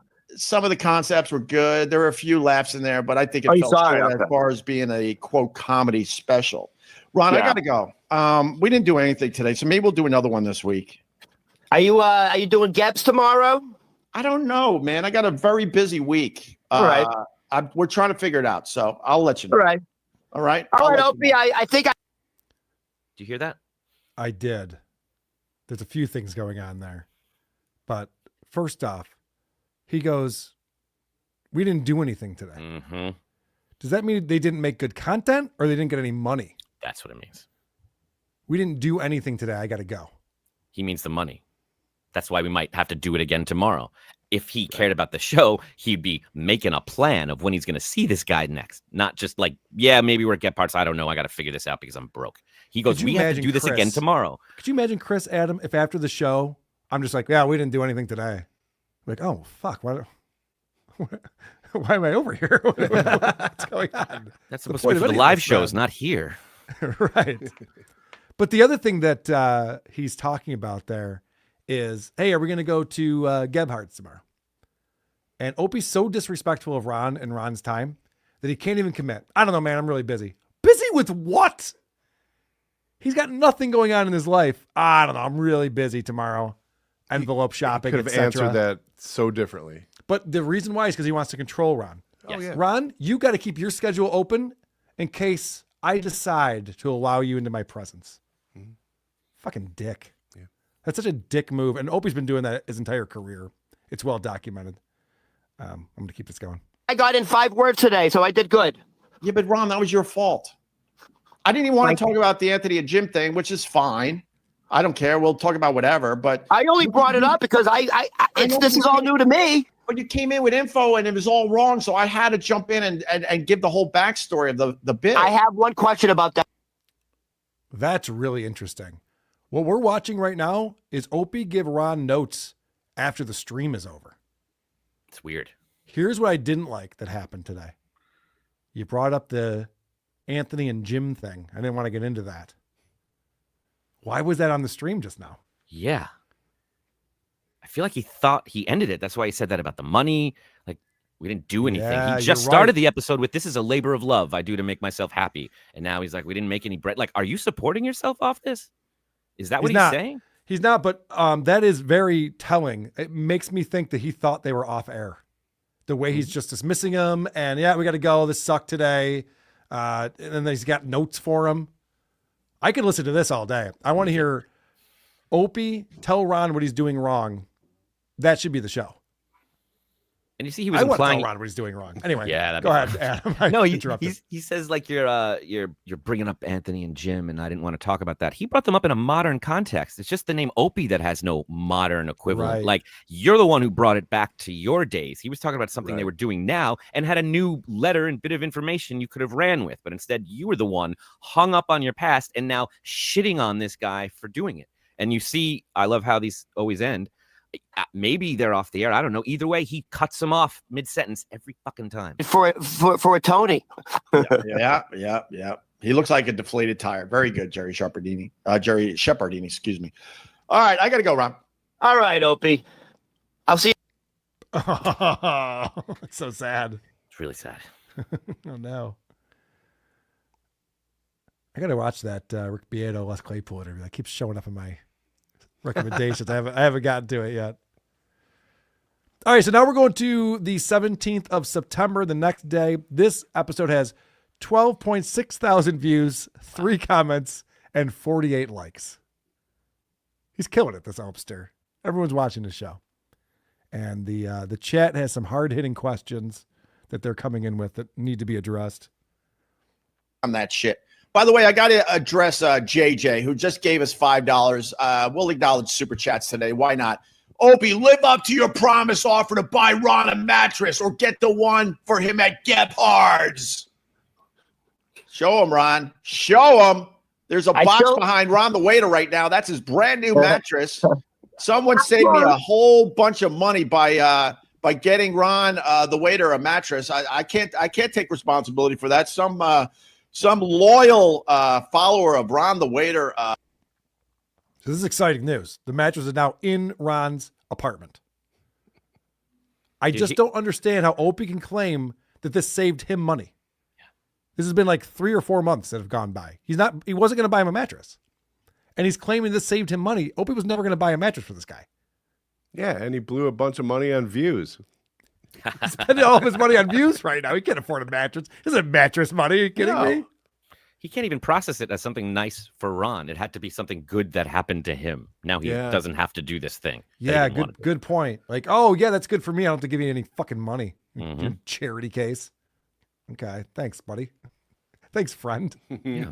But then watch what happens next and watch Opie's reaction to Ron actually having something in his life that he's excited about and is joyful about. And I have a girlfriend. Wait, you have a girlfriend? Remember, there's another woman who sent me a cover for the mattress. Remember I showed you that picture? No, I didn't see that. So wait, so you got a bed cover for your new mattress?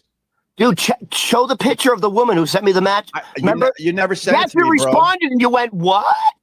No, all you said was, I got a new girlfriend, and then I got scared because I wanted to tell you your sister doesn't count. But look at the picture of her. Like, good one.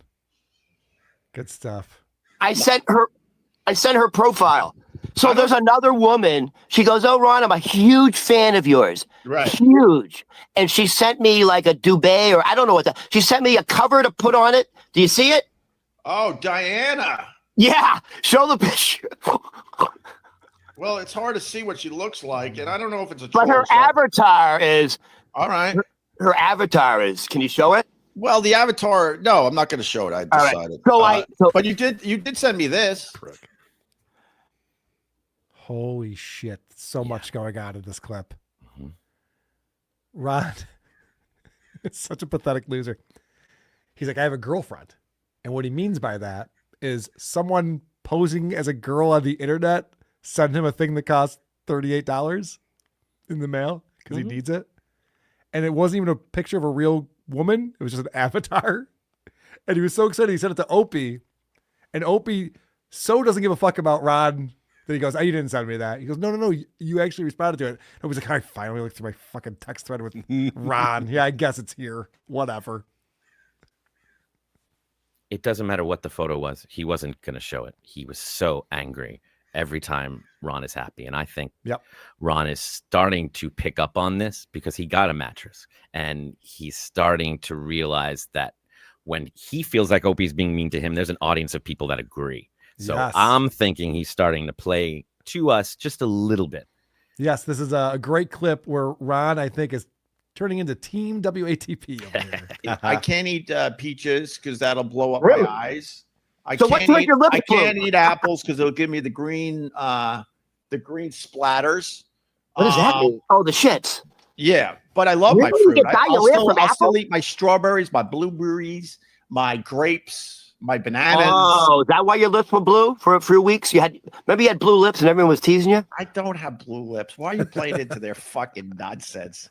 It had something to do, I think, with one of the cameras I was using. Hold on. Yeah. Another win for the toe. Well done, Ron the waiter. Oh, is that why you blew lips? He got it into twice, too. Opie trampled it the first time. Ron's like, no, I'm not letting this one go. I got a good one for him. Well done, Ron. That's hilarious. So, yeah, I'm liking your theory. Opie is treating him like shit. Ron is realizing that I don't need to take this from Opie. And he's starting to push back a little bit, starting to fight back, which I think will make this a much more interesting show. Yeah. If that's the case going forward. But there's one more clip on here. Do you want to set it up? Yeah, this is Opie giving us... He keeps interrupting all of these possibly interesting stories that Ron's bringing him to talk about himself in a very vapid, just like old man way. And this is an example of what he can do when he's just left unfettered Opie to just entertain. I think we could go because I gotta get the kids ready for school. All right, Opie. So once again, you're fucking. God damn it! I didn't even get to talk to you about. Oh man. So I'm trying to get us out of New York City. I'm trying, but it's not easy because the houses around here, you're too close to the city. You don't get a backyard. But I'm trying, and I went and looked at houses again yesterday. I went into a legit hoarder's house yesterday. My realtor had to apologize to me. I laughed at her. I'm like, you had no idea that the pictures online and the pictures you gave me, there was no way yet you could know that this house was this bad. What were they hoarding? Well, they had a microwave in the bathroom. They had like no less than 10 to 12 coolers. They had boat hitches and a boat around the house. They had a whole scrapyard of metal on the side of the house. They had 2 or 3 golf carts. They had junk everywhere. He had a fucking hot tub in the middle of his fucking house. He had a swimming pool that was no more than 5 feet by 10 feet off the kitchen. That he had wrapped in plastic. And then right next to this weird fucking swimming pool, he had a shower, almost like if you're sitting in the fucking pool, the shower was a stage so he could watch some shows, meaning a girl or something showering. And we got back in the car, and my realtor looks at me and goes, serial killer, right? I'm like, fuck yeah. What a story. Yep. Really paints a picture with those words, doesn't he? Yeah, and he's obsessed with lists now. Everything he lists, he has to just keep listing and listing and listing. But that little bump at the end there, I'm always wondering when he tells a story, it's like, is that really what happened? I just believe that last exchange where the realtor looked at him and went, serial killer? And he went, fuck yeah. Yep. That was his big, like, I was like a human that day, a communication with another person about something. No, Opie, they can't tell if you're rich or poor, so they don't know what fucking house to show you because you are not painting yourself as being accurate. And I think it's worth noting that the man who sent Ron the mattress reached out to me and just told me he was very surprised to hear him mentioned on the show, and he was very excited about that, and it meant a lot to him. Good. And I told him, Ron might think it's me, and I would really like Ron to know that it came from you. And he said I could do that, but he wants to remain anonymous. So I just want to share this letter that he wrote here. Great. He said, I told him, you're a good man. Do you mind if I tell Ron? I would love him to know it was a chatter or a fan of WATP. And he says, you inspired me after you tried, and Ron showed Opie his mattress a second time. Once Ron started begging Opie to help him, you picked up on the very awful way that Opie just went silent on him. Opie has no emotional intelligence. I still can't get over the fact that we gave Opie 4 months. I'm so glad we got him a mattress before he did. I think I'd rather remain anonymous, but happily tell him it was a WATP fan that sent it. Hope you are well and enjoying a lovely Sunday. Take care. That's awesome. It's so good in a cesspool of ridiculousness. Yeah, I know. For all the people who think that this is a horrible place where trolls go, it's like, no. It's actually a place where people come together.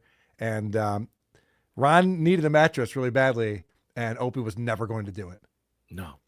He even talked about in this clip where it's like his wife was nagging him. That's the reason why Opie even considered it, because his wife got wind of this mattress and went, you got to buy your buddy a mattress. Opie never would have considered doing that. So thank you to Anonymous out there for buying that mattress. That's awesome. It really is awesome. All right, we have Is It Gay coming up in just a moment with Megan will be on here, and Annie will be joining us as well. But first, a couple super tips and super chats came in, like this one. Opie lies. What kids nowadays have alarms? That's a great point. We got them alarm clocks. Oh, yeah. Set it on your fucking phone like a normal adult. What are you doing? He just wanted to do the noise. It's true. I mean, you can still do the noise. It's true.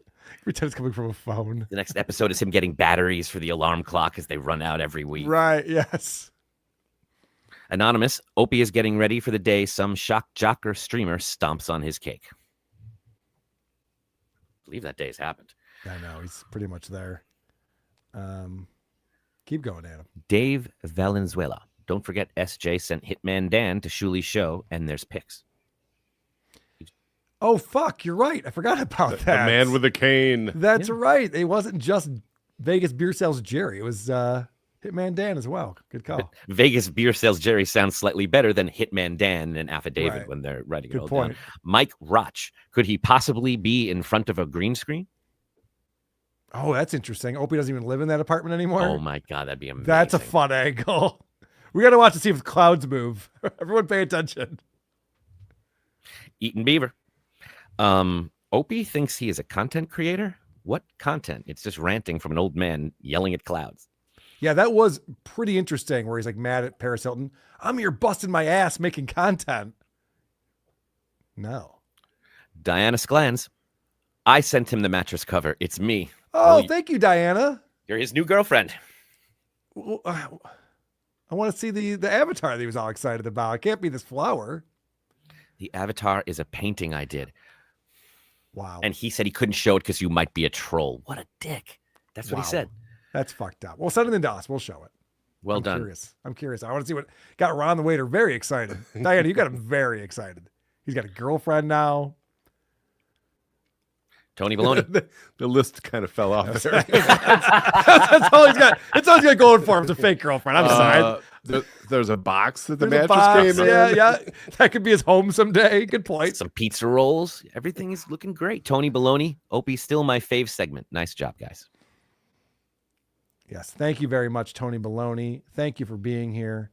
And at this time, I want to bring in our review girl, Megan. What's up, Megan? Hey, happy Wednesday. Happy Wednesday. Happy hump day to you. Annie is here as well. Oh, hello. Welcome, Annie. So we're going to play Is It Gay? But we actually have a new way to play this. I can do better than this. But, we have the bumper that someone made for us. And then Megan got some artwork made. Wow. So this is going to get people pumped up for this segment. It's time to play Is It Gay? Ladies and gentlemen, here it is. Everything is super when you're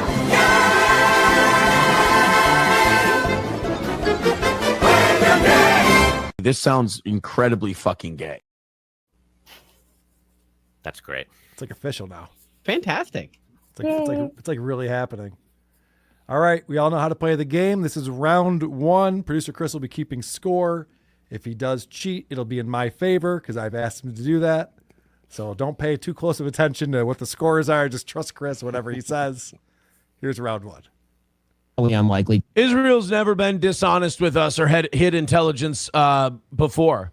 Israel's never known something was going to happen to America. Did this motherfucker really say that 2 days before 9/11? What's today? Today's September the 11th, right? Never forget that Ben's country knew and didn't tell us. Urban Moving Company, right? Oh, the fact that Israel could fly across to Doha, Qatar, and then bomb it without America knowing is crazy. That would be like saying a bunch of stinky Saudis and Egyptians could hijack a bunch of planes and crash them into the World Trade Center. And I really only pulled that because of his Ben Shapiro impression. Yeah, he's killing it. So is it gay that Israel didn't tell us that the Saudis were going to fly airplanes into the World Trade Center? Annie? This show is getting crazy. Yeah. It sounds gay. Adam? I mean, it's pretty gay. Chris? I went not gay. I don't even know how to play this anymore. It can't be gay. There's no way this is gay. I'm saying it's not gay. All right, we're split on this one. Israel would know about it and America wouldn't. Yeah, that'd be fucking filthy, right? You'd be a really shitty friend if you did that. Unlikely. Yes. Yes. I'm on the board early. Carl leads with 9. Thank you. Filthy. That's a new answer. I know. I thought I'd have to switch it up a bit. Not everything's what was that? Gay or weird. Gay or weird. Also, I want to point out, I think this is the first time the first one wasn't gay. Yep, it was. Okay, you guys have been paying attention to that too. Good Only job. thing I've That's been going actually by. why I guessed it. Yeah, I don't that's know all I have. Yeah, right. All right, round 2. Chris and I have 1 point each.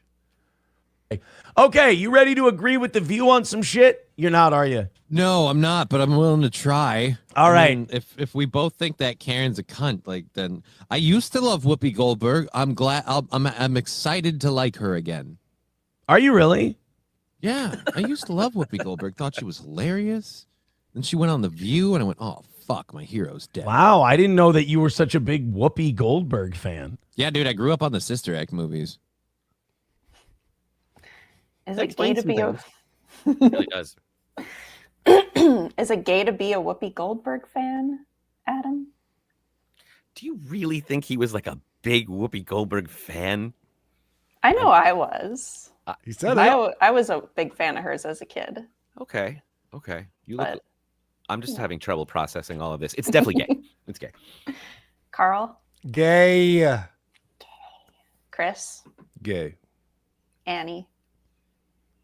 It feels pretty gay. I'm going gay. Let's find out if Sister Act is gay or not. That's legit. Like for a shoot, one of the gayest things I've heard on this show. Yep, absolutely. Why do you think? All right. That was easy. It was an easy one, but You picture Whoopi getting that letter from Johnny Crutches and just being like, "Oh God, we lost another one." All right, round 3. Is it gay? You know, it's marriages are a fickle thing. I wonder if they were fighting a lot, you know, because of the murder. It's too bad. That would be a fucking But your patriotic value. That would be a funny, retarded question to ask the wife. Like she comes to her family, she's like, "I filed for divorce from Vance," and they're like, "Oh my God, what happened?" He murdered people. Yeah, but did you die? You stay with your husband. Whatever happened to stand by your man? Well, Jesus, didn't Chauvin's wife stay married to him? Or no, she divorced him because they needed to be able to split up dough or something like that. I think Chauvin's wife did divorce him. God, all these broads, you know, you kill a few people. Is it gay to get a divorce because your spouse committed murder, Chris? It's gay. Annie? Not gay. Carl? I think it's not gay. Adam? I'm going not gay. All right. Producer Chris can take the lead here, I think. And they just drop you flat. It's unbelievable. Unbelievable. Wow, we are mixing it up on the show today. All right. We're going into round 4. What are the scores right now, Producer Carl, you're Chris? leading with 3. Enough said. Let's keep it going, baby. Hockey with $1 says, "Ew, Johnny likes that whoopee. How does he like the color of his dicks? Purple?" That's a color purple reference. Thank you. Wow, you like dicks? I'm not really a dick guy. We're circling back to Whoopi. Okay. This time is being a Whoopi Goldberg fan gay, Adam? Or is it still gay? It is still gay. Or Carl? it's just gay. Yeah, I think it's still gay. Chris? I'm going gay. Annie? Somehow this time it's not gay. Okay. I feel what you're saying on this one, Annie. Let's find out. It is strange that you just kind of volunteered that Whoopi Goldberg information. It's brave. Oh, brave. Nobody's brave. perfect. Yeah. Damn it. There were more seconds to go. I thought maybe you'd work a gay in there somewhere. Yeah. Good job, Annie. I guess even Aaron realized that he can't just rely on that one crutch multiple times in the same break. See, he's watching. Oh, he's watching. He definitely is. He's concerned about how often he says gay now, making your life more difficult, unfortunately. Round 5. Is it Annie and I are tied for the lead? Correct. All right, Annie. Going down. You want to do the Rogan, Tim Dillon, Peter Thiel stuff? Yeah. So Rogan called out Peter Thiel, or I think he had. I think he had Tim Dillon on, and I don't know how far in advance he books his shows. So this is me. I just want to point out, unlike internet people, I'm going to be very honest with you and say I'm pulling this 100% out of my ass, because I watch a lot of these analysis videos when I'm going to talk about this stuff, and I skip a lot of them because I'm like, okay, you're just giving me conjecture, but you're presenting it as fact. Holy shit, that's what Aaron does. Is presenting conjecture as fact gay? If you need a definition for conjecture, then I can give you that too. I think we got it. Where are you going first? I'll start with you, Carl. All right. I think it's gay. Annie? Which will be funny because of the irony involved. I think it's gay because he's talking about internet people doing it. Right. Chris? I feel like we need to go out on a gay note here. So, yes. Adam? I will second Chris's homosexuality. All right. Let's go. and that's fucking obnoxious and gay. Yes. Whereas anytime I'm giving you conjecture, I will give you the source. And the source is my own asshole. That is pretty gay. Wow. That's hilarious that Aaron does the exact thing that he calls gay. Well done, Aaron. Never stop stepping on rakes. All right, so we're tied, right? Annie and I? Correct. We each have 4. Yep. Let's go to the bonus round. Let's see if we can break the tie. Why is it a bonus round? I don't know. Because she puts 5 and then she puts bonus. Oh, okay. Just curious. We've never really talked about it. There's just 6 rounds in this game. Okay. There's no reason why. I write bonus sometimes. It's fun. It's fun. What are you going to do? We have fun. Zen Man with $1 says 72 Dolphins are the best, perfect season and Super Bowl win until Valhalla brothers. Yeah, so Cash Patel, they were doing a press conference for the arrest of the Charlie Kirk shooter. And first of all, they made Cash Patel, he got a text. He had to go back up and thank Pam Bondi because he didn't, because they hate each other. And he went up, he's like, and the Attorney General, fantastic. And then he goes, and Charlie, we have your watch. Rest easy, brother. We'll see you in Valhalla. What's the question, Megan? Are Cash Patel's comments about seeing Charlie Kirk in Valhalla gay? Oh.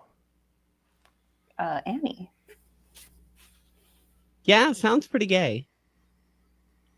I got to go Carl. the opposite get a win for the toe. I'm saying no, not gay. What do you think, Adam? I don't know. It's a losing thing here. I got to go with not gay. Chris. Gay. All right, we're split again. Here we go. Oh, dear Lord. Oh, it was so gay. Like, oh, Annie takes it. Yay. Of course, Annie takes it with the bonus round. Congratulations, Annie. The best at this game. A Hall of Famer. Yeah.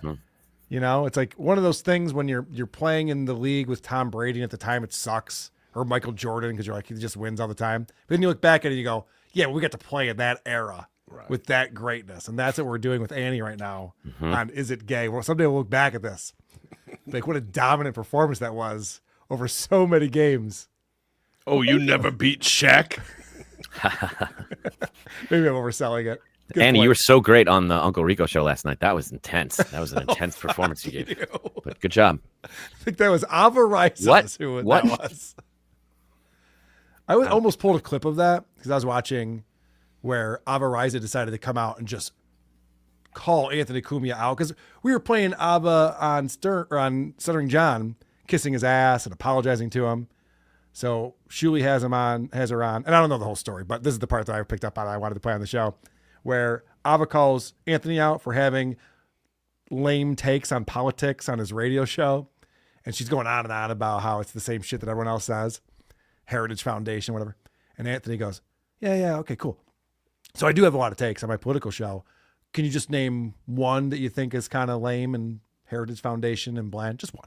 She's like, oh, this is the thing that you do in a debate. You try to get the person by saying, give me an example. It's like, yeah, you just told me that you watch my takes and they all suck. So I was just give me one. It just never went anywhere from there.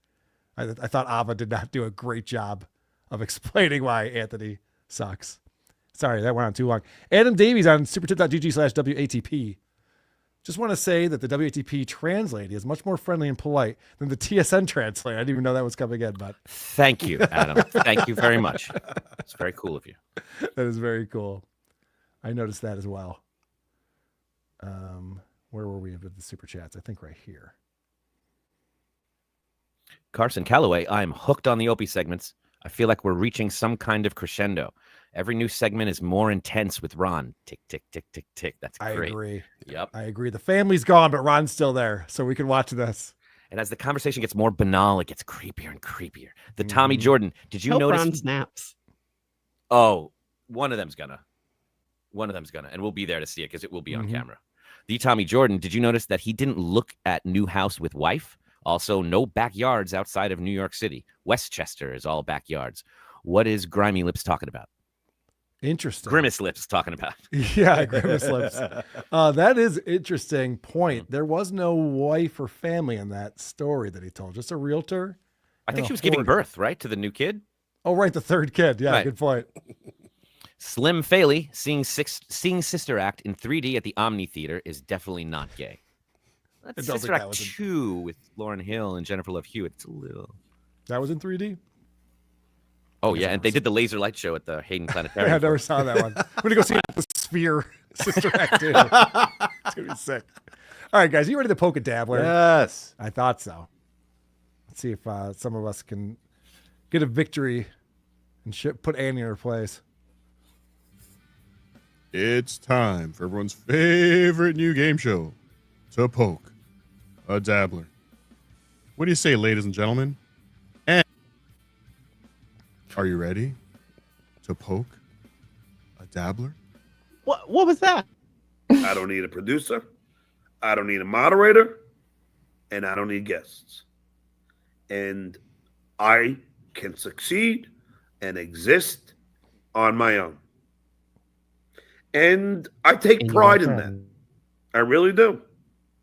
I do. I'm one of the few shows that does not rely on... Doesn't have any friends. Yes. I like interesting guests. Like, I will agree with... see, I'm going to stutter on the V. With Vincent Imbecile on the fact that my interview with Elisa Jordana, I'm surprised, didn't get the amount of traction that it should have. Because it was a brilliant interview. And I'll agree with Vince on this. Because I'm a great interviewer. What did John say next? Here are your choices. Number 1, I always know the answer before I know the question. B, Howard saw that in me immediately. Next, it's because I'm a stutterer. 4, I'm not going to lie to you. I've always been that way. And lastly, let me just ask you a question. I just watched Columbo last night. To poke a dabbler. All right, I always go first. 4 is tempting. 4 seems possible, but I'm going B. Howard saw that in me immediately. What say you, Adam Busch? I'm going with B as well. Review girl Megan? I'm going to go with 4. Review girl Annie? I'm going to choose lastly. Yeah, that's very possible. Producer Chris, what do you got? I went B. All right. We Three of us are on B. We got to take down Lardif. Come on. Let's take Lardif. And yes, that's my Columbo. Fuck you. Because it was a brilliant interview. And I'll agree with Vince on this. Because I'm a great interviewer. And I'm not going to lie to you. I've always been that way. Megan. Megan had that one? Yep. I Congratulations. just figured his answers are always just so kind of like Mm-hmm. But it's and also, that I'm not going kind to... of so I'm not going to lie to you I'm with a not gonna big lie to you. towel on that. Yeah. yeah. Since I was a kid, always asked the questions. Mm-hmm. And I always wanted the answer. Way before I started at Howard, I was Amazing. the interviewer. With my friends, What did your school teacher say about women, I found out everything about them. I always do. I always do. It's in my nature. That's all for this Committed. time. Come back next time to find out if you are man enough to poke a dabbler. It's in my nature. Sit, Eugene, sit. Good dog. That's a good ISO. That's good. Da-da-da-da-da-da-da. Patreon.com/Cardiff Electric. The great Cardiff putting together that game for us. And actually that fits well into this. That's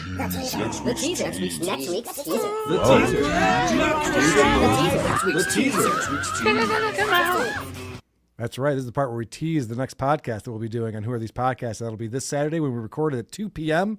Eastern Time. It'll be up on the feed for everyone to listen to it on Sunday. If you're on our YouTube channel as a member or our Patreon, you can watch it live on YouTube. I sent out the link. Cardiff Electric is going to be co-hosting the show with us. I don't know if that's ever happened before. I don't think so. I don't know if we've ever had Cardiff as just a co-host. He's been on the show many, many times. Oh, yeah. But I'll be very excited to have Cardiff on the show. And we might have some other special guests as well. So looking forward to that. Getting back into Saturdays again. Yeah, old school. Last 2 weekends have been weird. A lot of travel.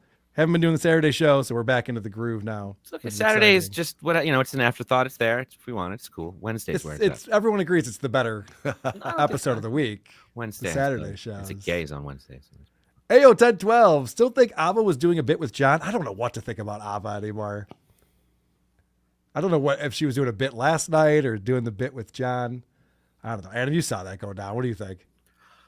I was certain after her appearance with John that this was laying the groundwork for something to come, and she did it so well. I was surprised at what happened on Uncle Rico. She kept calling him hacky, and I was like, there's so many things you can accuse that man of, but a hack isn't really like hokey, you could say. It's definitely a lot of that, like, back in my day, movies used to be 19 dickety to an older audience. Like, sure, hokey, not hacky. Like, it just and then an inability to pivot didn't serve her well. I always appreciate speaking any kind of truth to power, and I loved seeing them go at it, and I would love for them to do that on his show with the amount of time to do and say whatever they want. That would be amazing. Anthony did invite her on his show. That's true. Yeah.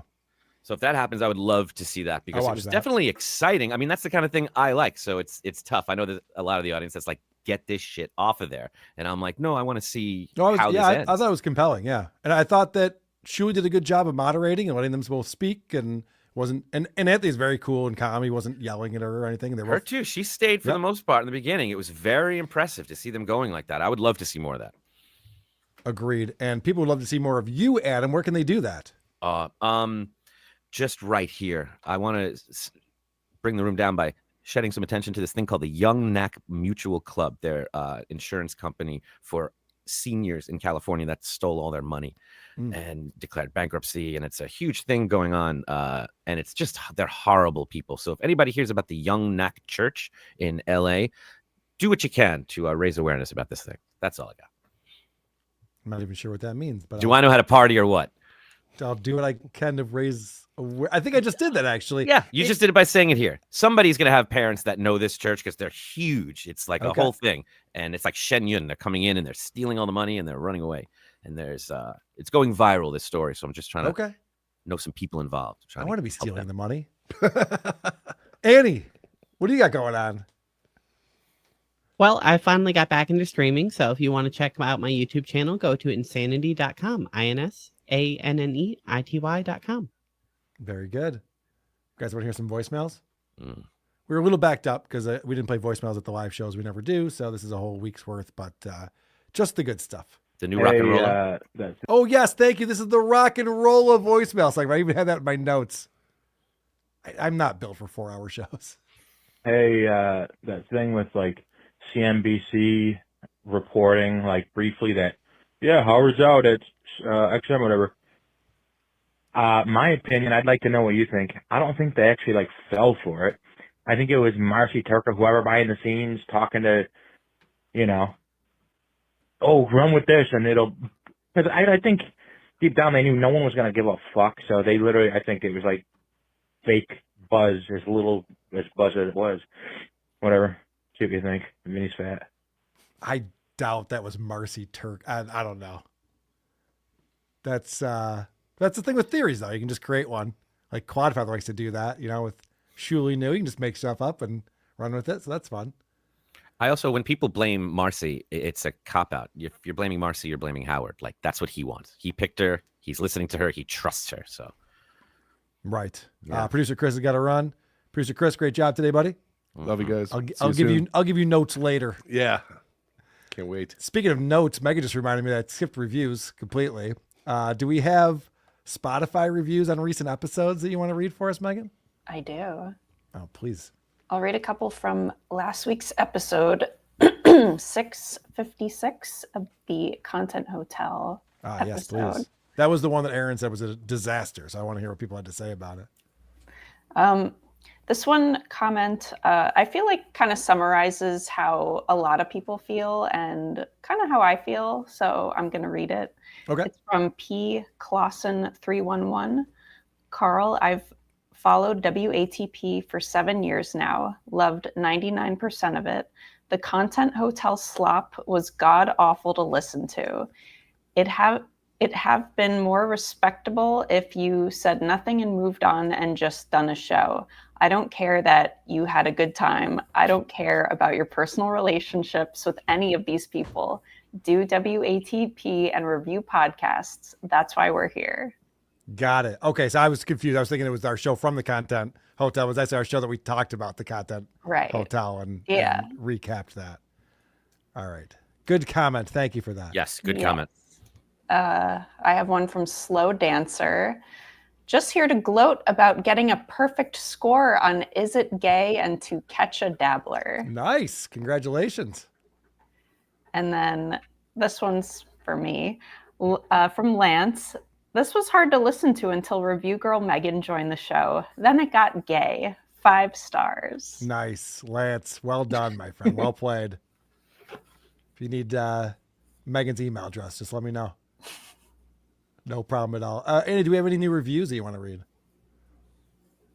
Yes, I have 2 that are like edited reviews. So if you've already left a review, you can go in and edit your review and basically make a new review. And it'll show up at the top and in the spreadsheet. So this one is originally titled Just Good, Now Meh. And then the edit is It's Good Again. And then again, it's edited to Back to Loserville. And then the third edit is just Adam Busch.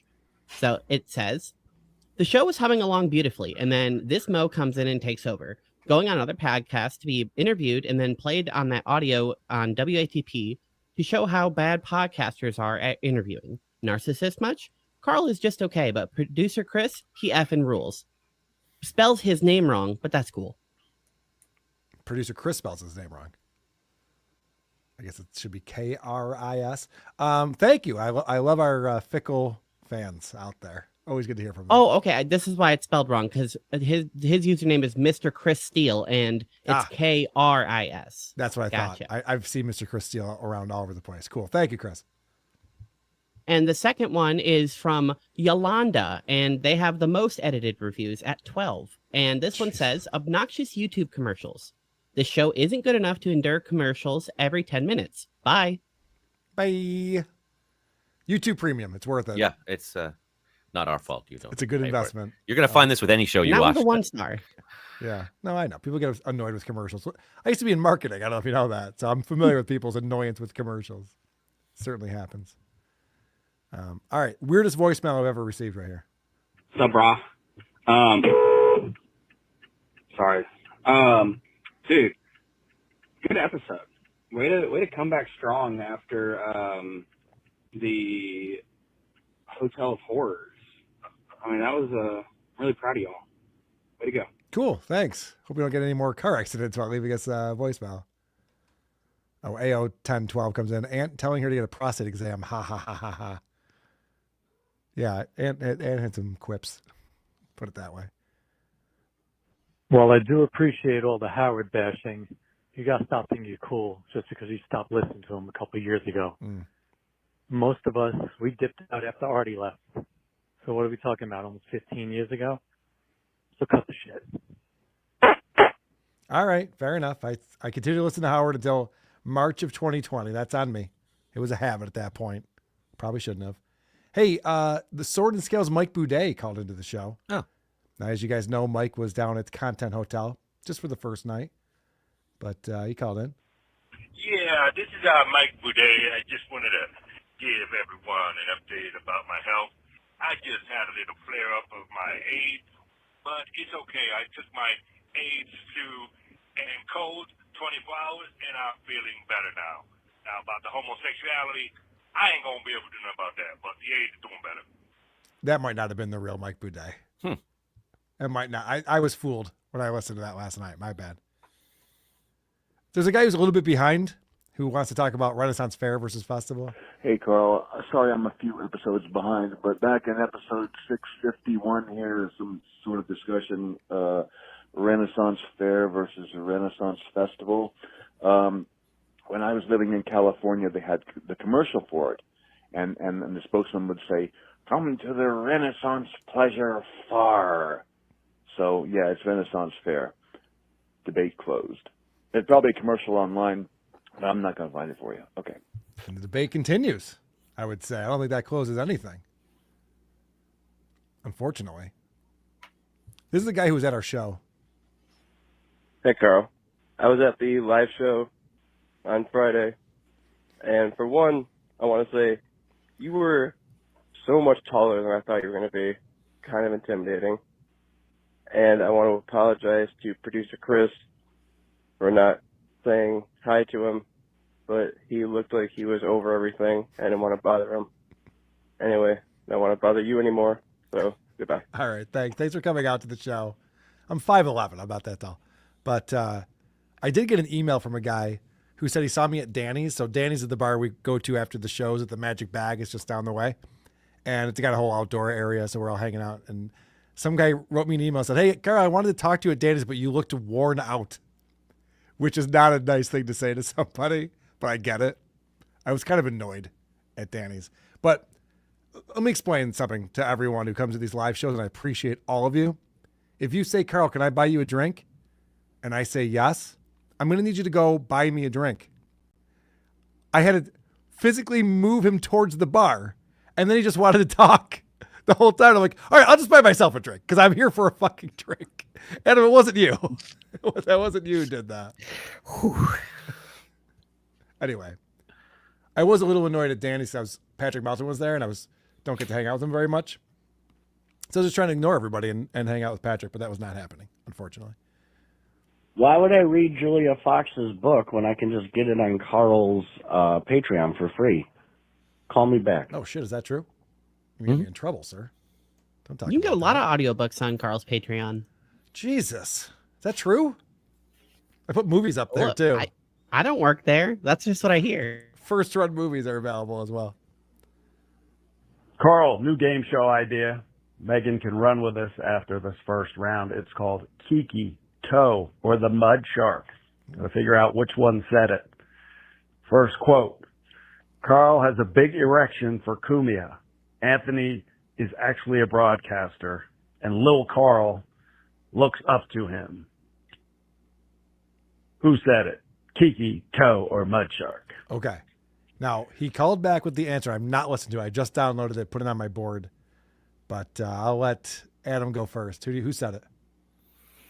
What were the choices again? Kiki, Toe, or Mud Shark? Kiki. Annie? Mud Shark. Megan? I'm going Mud Shark. I'm going Mud Shark as well. Let's go. Kiki, Toe, or Mud Shark? Answer is, that was Kiki. Hello, darling. Yo, Deluxe out. Well done, Deluxe. That's a good game. That's a good game Go on, idea. Mm-hmm. Congrats, Adam. It feels You got a good. win. It feels real good to be back. I'm sure it does. Chris, he's a fucking hack. Carl's so much better. Newest episode, 36 minutes in. I've laughed more just listening to this than I did the entire content house, whatever stuff you did with Chrissy for 2 or 3 days. Yeah, just want to commend you on the Detroit live show. Sorry I couldn't make it there. Sounds like I missed out. Have a great day. It was a very fun show. Dave Landau was fantastic. I felt like he raised everybody's game being on that show from the first segment. Hi, this is Pete Czar with a message for Adam Busch. Adam, I wanted to leave this message and thank you for calling me after saying you would on last week's show. I really enjoyed our conversation, and I'm grateful that you took the time to reach out to a fan such as myself. I know on the show you said you'd give me 5 minutes, but we ended up talking for almost an hour and a half. Man, I couldn't believe it. I had such a great time. I want to let you know that I tried that gnocchi recipe that you recommended, and you're right. The brown butter really added an unexpected depth to the flavor. Even my kids liked it, and my youngest hates Brussels sprouts. Also, thanks for sharing that story with me about that cyst that your uncle had. I was so nervous about my surgery, and that made me feel so much better. You really are a great guy, and the Dabbleverse is lucky to have you. Anyway, thanks again. You're Oh, I got your text about Starship Troopers. I didn't watch it, but I definitely will. Okay, thank you. Vinny Winnie. Bye. Are you talking to fans for an hour and a half at a time, Adam? I just talked about how I was annoyed with the guy who tried to buy me a drink. You're making me look bad over here. I mean, we'd be friends outside of the Dabbleverse. We just have a lot in common, similar backgrounds. We were sharing some recipes and some cancer stories. I thought that was a real call at first. I thought that really happened. I'm like, oh no, what's going on with Adam? But it's very good of you. All right, Lady K. One thing I can respect about you is that you always tell people that they should admit when they're wrong. Yes. You might be wrong with this whole merch thing, dude. What? You kind of just freaked out from what I can tell. And I've spent the last week, because nobody else wants to give me any other content, acknowledging everything that happened. And dragging on. And you might just be being a little punk about it. So can you just say sorry? Have him on. Merch is pretty cool. I don't know. Thank you, fuck you, bye.